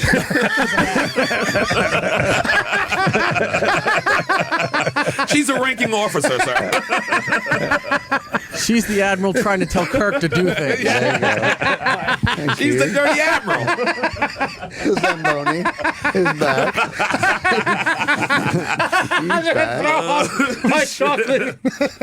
My theory, she doesn't like dressing like a woman, Vic Henley. I went through this whole thing. Okay. In her regular All right, sorry, life, I'll she let you dresses game. like a boy. Right. I mean, Like, all in. yeah. So they had a conversation at MSNBC and said, look, we got to soften you up. And this is what she agreed to. This is the only thing she wears or something extremely similar to this. And it's always black. Well, If Soder made SNL, all he had to do was throw Clark Kent glasses on, and he could have just been playing this guy. right. My bartender in my local looks just like her, and at least once a week I crack everybody up going, ask Matt if he's really Rachel Maddow. And then he fucking goes, and the whole place dies laughing. He goes, his fucking thing. I'm like, yeah, I'm doing it again because he looks fucking just like her. Did you watch it play out, Vic, live? No, I did not. It was amazing. Yeah, usually, I mean, she just hyped it, and then you're sitting on your couch like, holy fuck, the whole thing's going to get crazy starting right now. They're going to connect the dots. And then she had nothing, nothing that compared to the hype and the buildup. It's embarrassing. It's the same thing. Huh? I'm trying to skim through this, and it's just the same thing. It's just bullshit. She's saying, like, we had 2 shows planned, and... What? Her interview with Fallon, so like You're right, Sean. It's a cleanup job. It's a cleanup job. Me and Sherrod were funny in 2005. Look at Timmy's face when I act like he's... this clip right here, she's like, I was. Sherrod and I were hilarious in 2005. We fucking just sold out arenas. We were amazing. We couldn't even fucking we used to just take turns closing the show and fucking diving into the ocean, passing us around like it was a Peter Gabriel concert. What a look at this. Like, what is she doing Fallon there? had a pretty funny line because he zoomed in on the page for dependents. Did you see that, Joe? No. And under dependents, Trump listed Don Jr., Eric, Ivanka, and what's her name? That's good.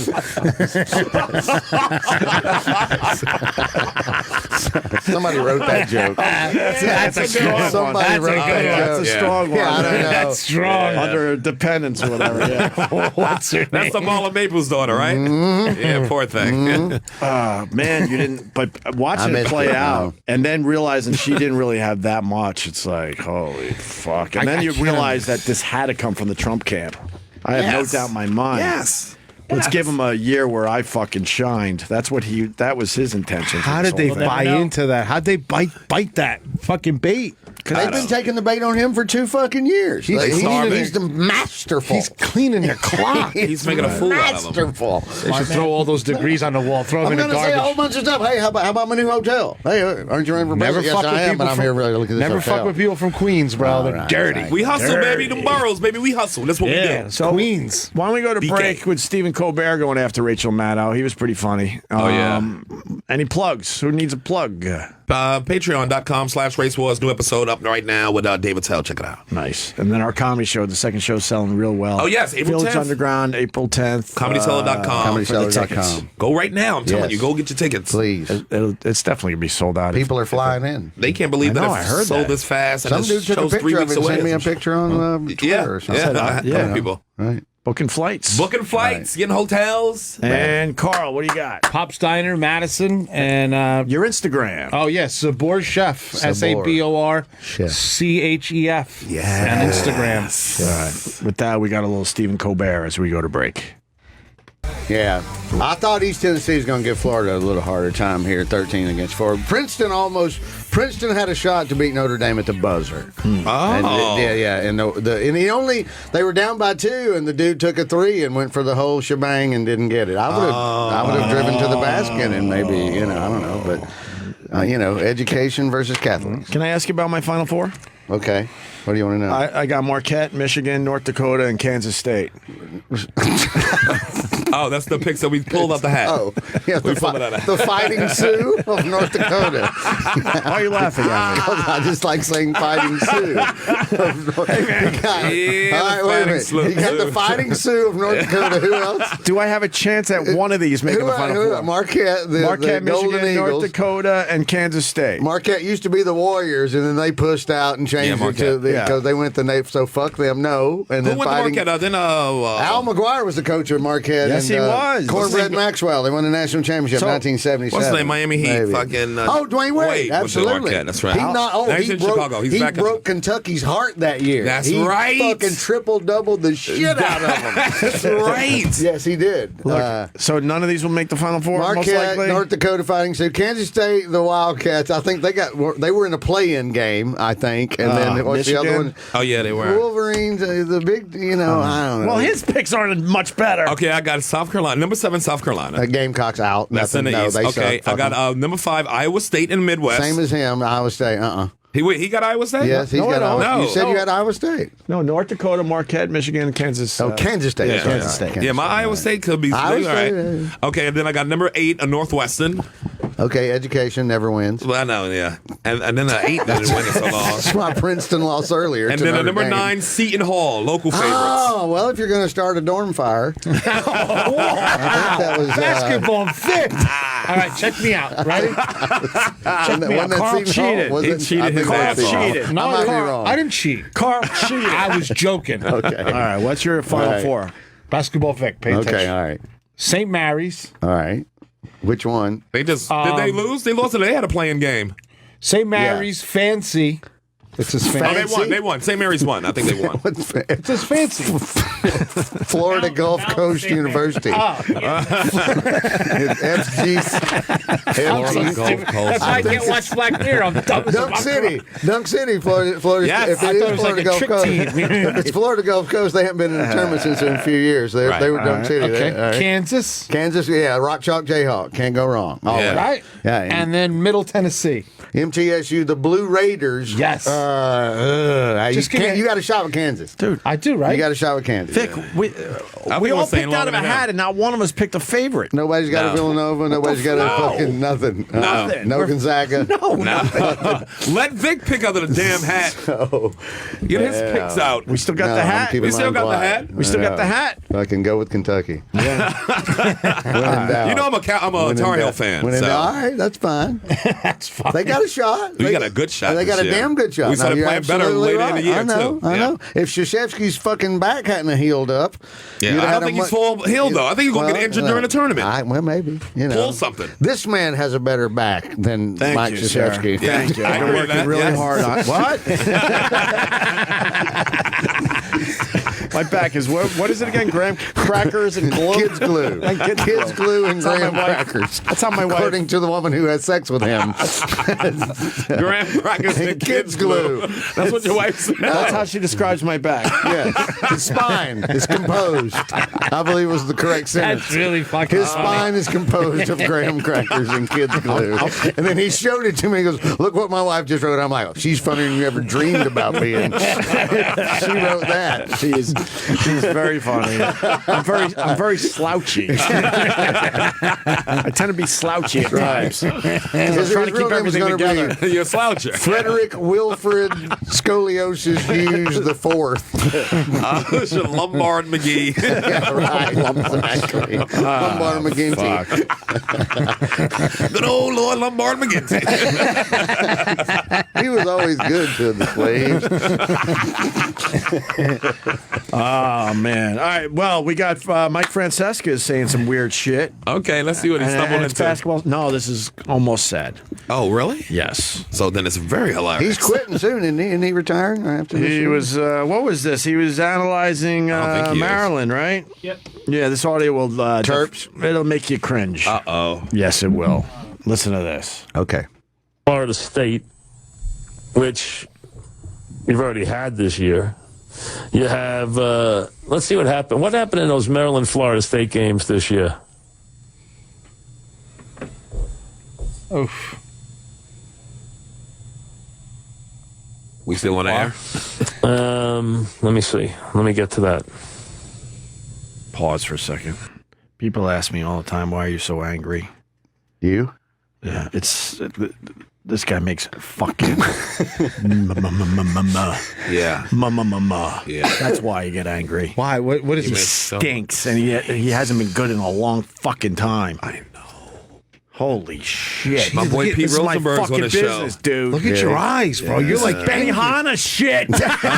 Rosenberg's not on that show. Not on this show. But they have another show together, though. Like on the Yes Network?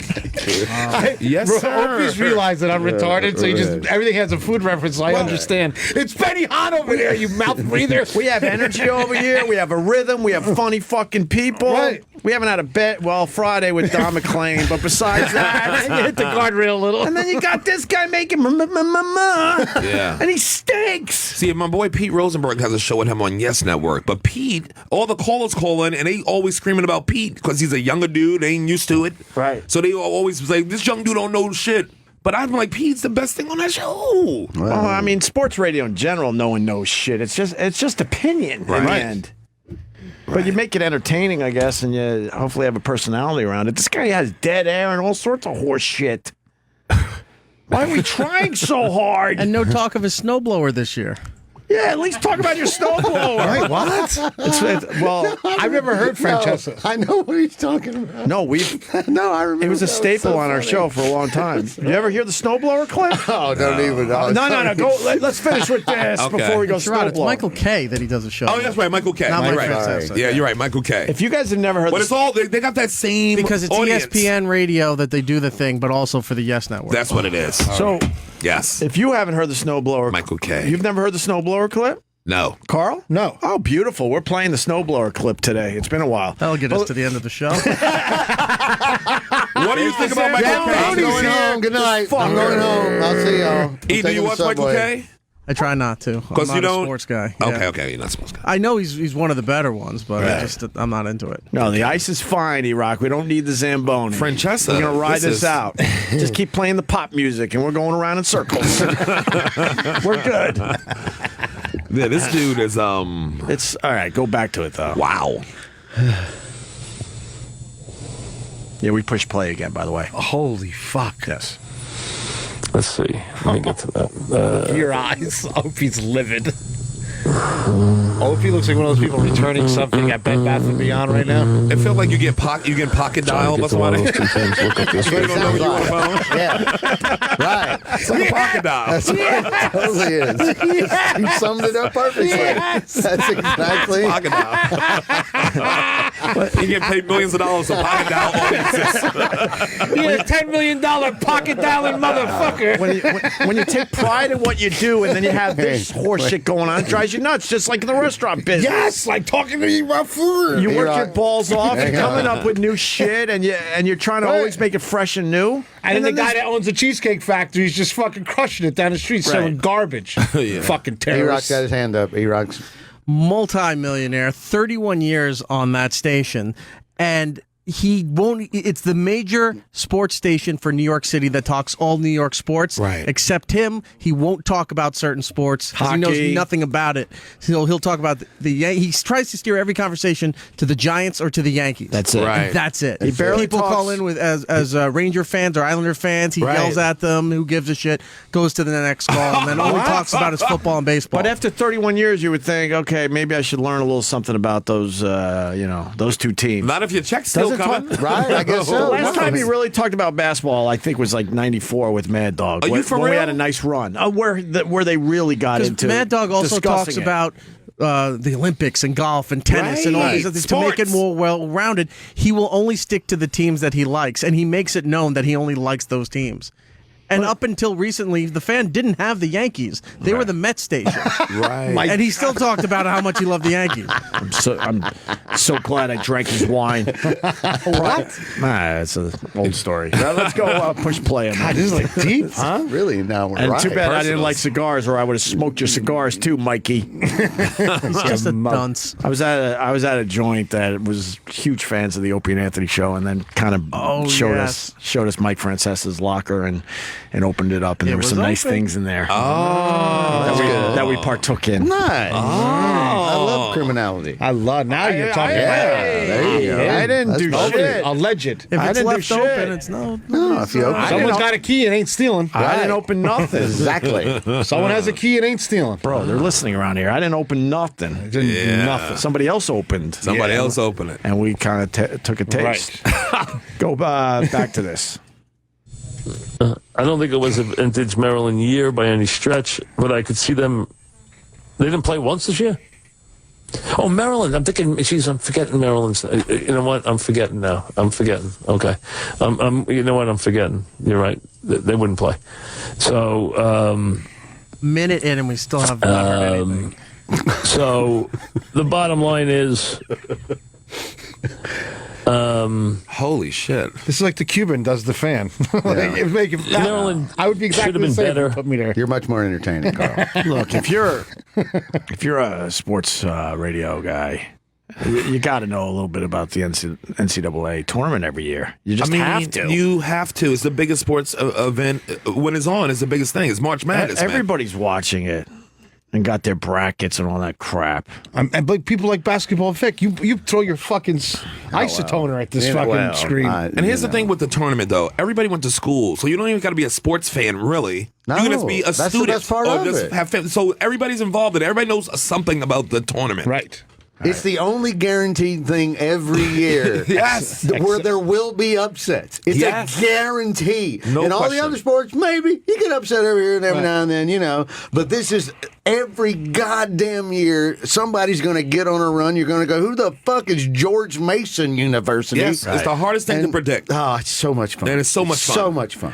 We got some behind-the-scenes knowledge about this. Oh. But let's play the end of this, and then we'll go to the calls. Okay. To fill in the blanks. Oh. We might be sounding like assholes right now. We're going to be Craig Gass and tell the story and not say any names? Is that what we're doing? No. Okay, all right. People have a little, they know why he might have been distracted. Okay. But let's play the rest of this first. Right. They had some injuries. They're hot and cold. You know, their best players hot and cold. So from that standpoint, you know, I could see them. I could see them winning this game. I could see them losing this game, one way or the other. I don't think it's. I don't think it. It's not going to be a tie. I thought we could have a tie in basketball. It's been determined that it's not going to be a tie. That's good. It's gonna, you know how the ball gets wedged in between the goal and the backboard sometimes? That's going to end with the score tie. Not and going to just walk off the court. It sounds like my childhood barber got a sports show. There's a lot of nothing. I gotta run, go get him a coffee after he's shape up my sideburns. He said nothing. He's right. It's a minute and a half. I got nothing sporty out of this. Sporty. Nothing. What a fucking old dude. Sporty. You get more sports from the Spice Girls. Right. Thank you. Nice. Sporty Spice. No, he's right. I know. It's funny. Wasn't bad. This is like Chaz Palminteri doing sports. Christopher Walken. Go make me a nice little weenie, you son of a bitch. This motherfucker's pulling a Rachel Maddow on us. It really is. He really is. Maddow's a verb now. Oh, Maddow, apology. Oh, don't get to the point, Maddow. Let's go back to this. Another minute to go. It's that big a deal one way. I don't think it's a shocking game one way or the other. I think pretty big things were expected from Maryland this year. They really kind of disappointed. Had a kind of a hot and cold season. Good coach, well coached team. Obviously always a lot of expectations there. They expect good things there all the time. They have very high expectations for that program, which you would expect. I mean, I think that's reasonable from a standpoint of week in, week out, what you would expect from that group. But I don't think they had a great year for them. What I was thinking was old time. ACC. I'm forgetting Maryland's in the Big Ten now. So, they've moved. So that's why I'm thinking they play each other. They're not even in the same league anymore. You forget that Maryland moved. So, conference, not league. Bottom line is... Yeah, they moved to another state. I could see that game going one way or the other. I'm not a big Florida State fan. They had a good year. I just don't love them. I never have. So I go either way with that game. What the fuck? There was nothing. Right. Boy. All right, but now... Good for white people. Man. Now I think I might feel bad in about 30 seconds from Okay, now. maybe. Okay. Let's go to Tom in New York. Go ahead. Was he reading Trump's tax papers? I'm trying to do a show, nigga. Aneurysm. Just keeps flipping over the 2 pages. There's got to be more here. Come on, Matt. There's got to be more here. Something there. I hate that dude. Maybe it's maybe he did it in invisible ink. Let's talk about Maryland until you give me the rest of this tax form. Tom, go ahead. Yeah, so the section went on air today. Apparently, Sports Illustrated was beating him up about this too. Said while he was on the air talking about the Maryland game, he was getting texts from his wife that his 10-year-old son was in a skiing accident. Make it off the air. Wow, he didn't know how badly his son was hurt. His son was unconscious. He was bloody. They didn't know the severity of the injury. And instead of going to commercial break, he tried to power through it. And that's why he sounded like an asshole. Skiing accident sounds Well, like if it's that goddamn serious, you go to a commercial break. You don't power through an inane bullshit Maryland basketball conversation if your kid's got a head injury. Yeah, your kid's... I would think. Right. By the way, Middle Tennessee State is beating the Gophers right now. Carl. It's early second half, but Middle Tennessee State, the Blue Raiders are beating the Gophers. The Gophers. Am I about to lose my first pick? No, you're Middle Tennessee. Might be good. They're not going to make the Final Four, but why not? We're going to have that 5-12 upset. That's great. That I love. I don't understand. Am I winning or am I losing? You're doing all right now. You're winning right now. How am I winning? They're losing. They're up by 14. That's not the game you're watching. The score. Up top. Middle Tennessee 52. Gophers 38. Yeah, you're good right now, Carl. 15 minutes to go in the second half. So, I mean, if that was the case, now I feel like... No, I don't feel any way. But I think get off the goddamn... I think you do... Find out if your kid's hurt. Yeah, this what we do is nonsense. Of course, you go right to break. Is the kid hurt? Right out on the show. Hopefully he's okay. It sounds like he's all right. Huh? His kid went back to school today, so I don't think he was Kid's fine. Okay. But he was distracted. This kid got injured on his PlayStation skiing game. Oh my God. Jesus. What, does this kid get hurt every day? Because from what I hear, this guy sucks every fucking day. This kid fall down the stairs every day he comes on the air. Every day there's a different family emergency. Every day That's why the show sucks. He's got a bloody kid somewhere. He's got a bunch of accident-prone fucks in his world. Hard for me to feel sorry for millionaires, my friend. All right, now we thank you, sir. We got the actual snowblower clip, or is this a different one? You think I've this heard might this be one. it? I think I remember. All right, this is for especially for Sherrod and Carl. They never heard this. It's one of my favorite things, especially from Mikey. Gonna start this winter already? At least I got the snowblower and I know how to use it now. I'm telling you, I am one of the gifted guys at using a snowblower. I'm telling you, I am Get the fuck out of here. I make designs now with the snow. I am there. I was afraid of it. I was actually afraid to be in the garage with it for a while. I was actually afraid to go in the garage. I thought it might attack me. But, it's scary. It's a big machine. But I'm telling you, now, forget it. I have got that thing figured out. I have got it purring like a kitten.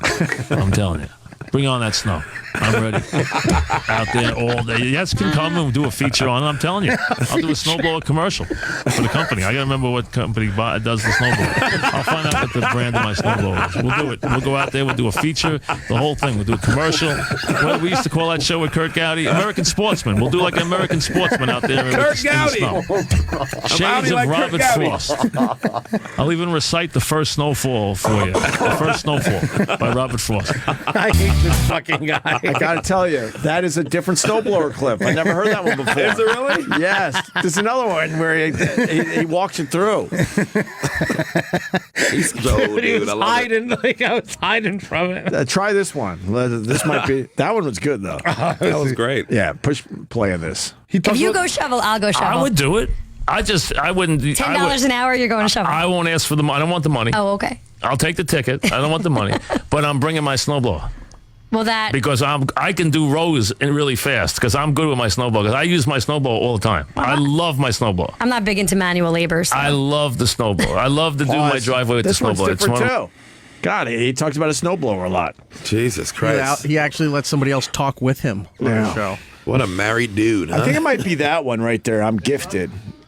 Or is that the one that they animate? Whatever. Why don't you just go to the one where he knocks his soda all over the place? I was hoping to turn him on. Well, that snowblower clip we played was that good was enough. great. Yeah, I was good enough. All right.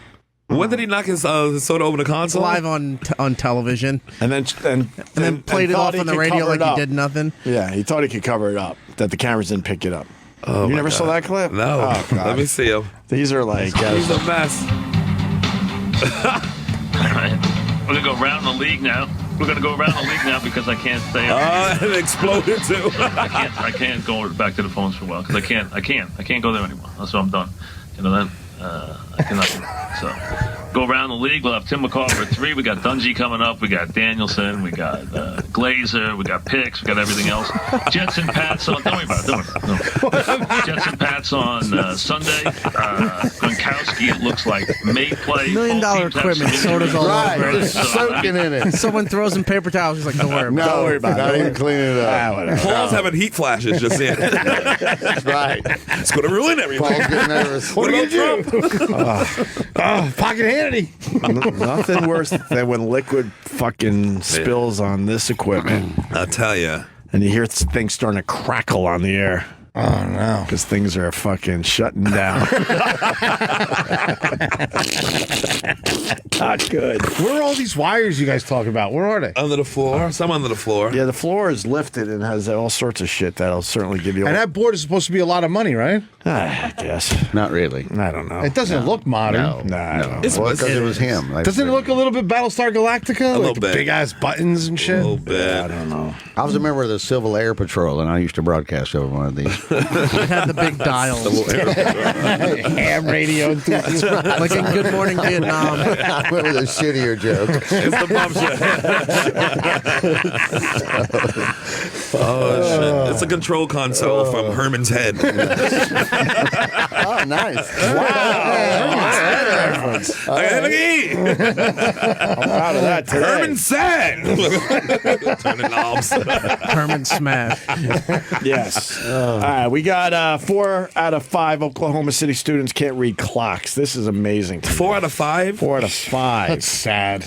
That's nuts. Where's this? It's a news story, too, which we like. What state? Oklahoma City. Oklahoma City. And you wonder why Durant left. The capital. What time is it? I don't know. It's game time, you country, fucks. about 75% of kids don't know how to read a clock. Except here in Oklahoma City, that number is closer to 80%. That's ridiculous. 80% of the kids don't know how to read a traditional wall clock? That's ridiculous. That's parenting. That's a parent That's problem. bad You parents. can't blame the school. That's not school problem. Not Your at all. kid should know what fucking time it is by the time he gets to school. Well, they know what day time it it is? is. They know digitally. No, you should teach them how to use a clock. You got to. I taught my kids how to use a fork. I sat down. I taught them where the knife goes, where the thing goes, how to eat like a fucking person. You should learn how to tell time. You just did that so they would know how to stab people. Actually, You didn't you're teach close. I was training my future fucking staff. Is what I was doing. You gotta pay your way, boy. You got to learn traditionally how to learn. Yeah, read but a the clock on a wall is pretty antiquated at this point. What are you talking about? You gotta Look at it. It looks out of place now. No, it doesn't. No, it doesn't. I don't see a lot of clocks these days. But you still see them on towers in the street. You got buildings with clocks no one's on looking them. up. They're looking down at their digital fucking... When he gets stuck in his groove, Sherrod, Listen, forget you know it. what? This is I'm what he looking does with food. Clocks. I mean, think about what the fuck this guy is saying. Just you gotta step back. You gotta step back with Time schmime. Fucking time schmime. Who gets Small hand, long hand. Who uses clocks? Boo! You got to know how to read a fucking clock. Let's hope he gets in that groove, bro. Speaking of clocks, I can't wait. Those Time won't let me. Time won't let me. 500 o'clock. It's 500 o'clock. I'm late. You fucking idiot. I'm late for everything. It's 473. 12:15. What? All confident.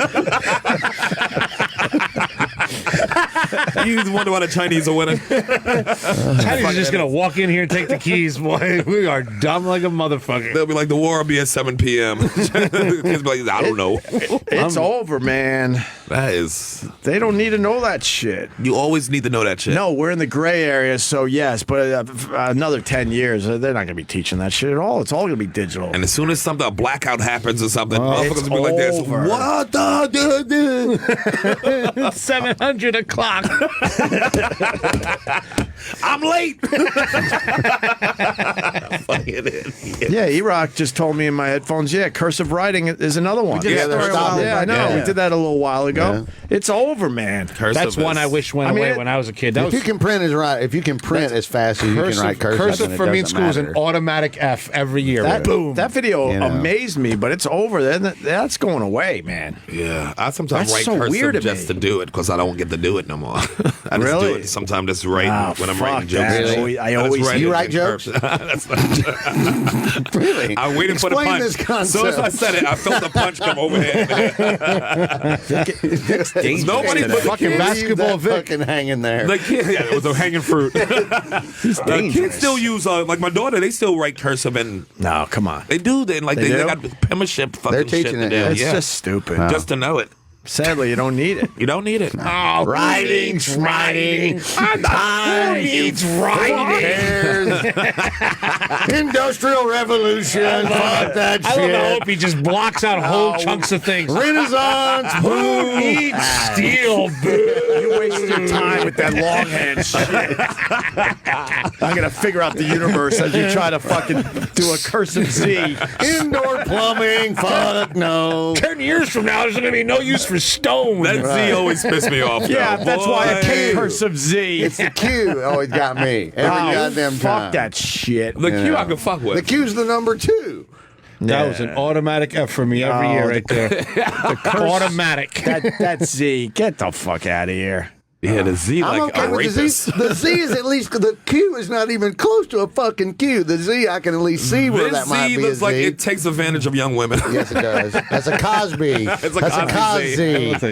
Cosby. That's like one of them old abortion tools right there. You should all write a sentence right now in cursive. I could do it. I don't know if I Right. can, man. But it'll be spelled wrong, but And the it'll look point of nice. that would be. Besides signing my name, I haven't done this in brutal. 20 years. Yeah, I only do it occasionally print. just to do it because I say it to myself. Do you feel weird if you have to write Opie on something? What do you mean? Like write it down. Say you got a check that was made out to not your real name, and if it said, Opie, is it weird for you to have to? Do you even think about that? That's what I'm saying. No. All right, I thought that'd be funnier.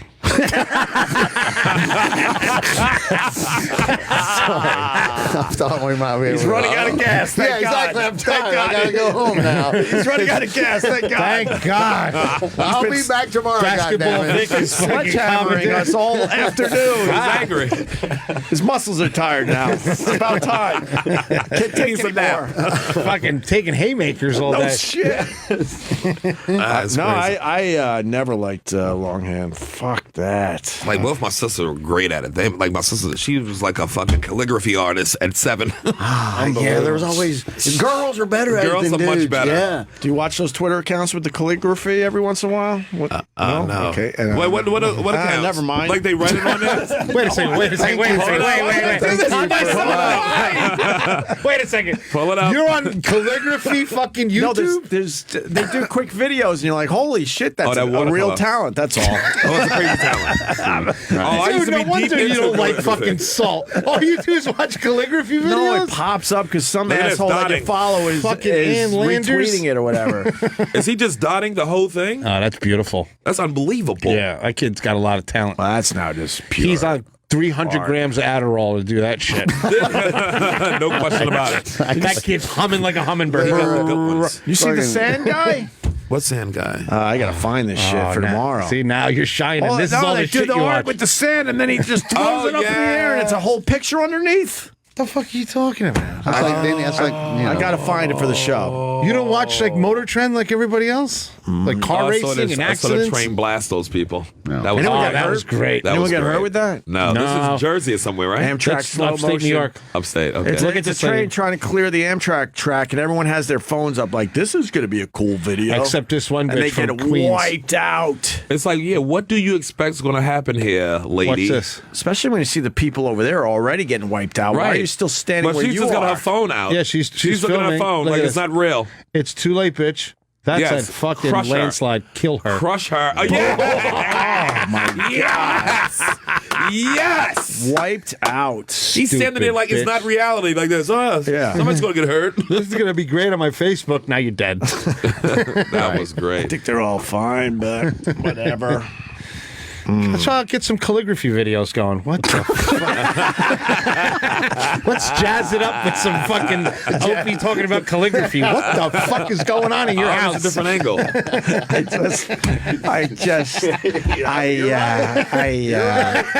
I knew as I was saying it. In my mind, I'm like, what are you doing to yourself?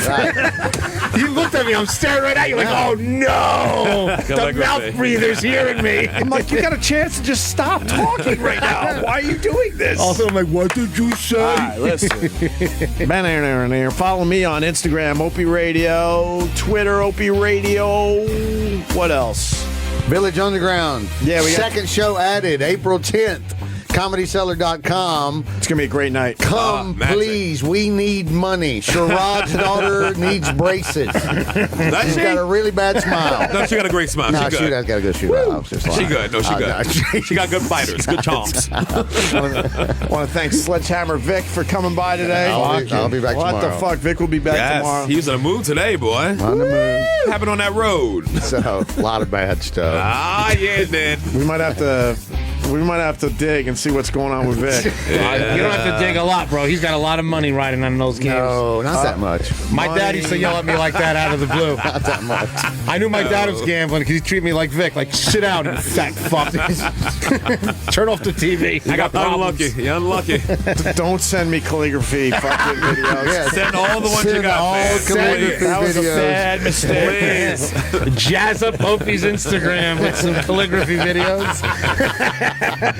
Please do. Please send all your videos. Please You do. guys never seen the calligraphy? Oh my god, I know. Mail in some calligraphy pins and stuff. Amazing. Wow. The Zamboni has entered the rink. He told me we got to get plugs in. All right, get All plugged right, in. yeah, but Race Wars, Okay. patreon.com/Race Wars. New episode today with David Tell. Andy Lederman, check it out. It's a great episode. Stump Brain saying 2 cursive needed to read old documents. Just saying, I know how to read cursive. I just don't want to do it. Yeah, I don't want to write it. Carl, what do you got? Come see me at Pop's Diner in Madison. Yes, sir. Marie's Italian Specialties in Chatham. And follow me on Instagram, SABORCHEF, Sabor Chef. And thanks to Todd Barry for rolling Todd, through. That was great. another calligraphy fan. If you Yeah. missed that, stick around. The replay starts, and Todd Barry's first up. So, Yeah. guys, thanks. We'll see most of these guys tomorrow, most likely. Thanks for listening. Bye.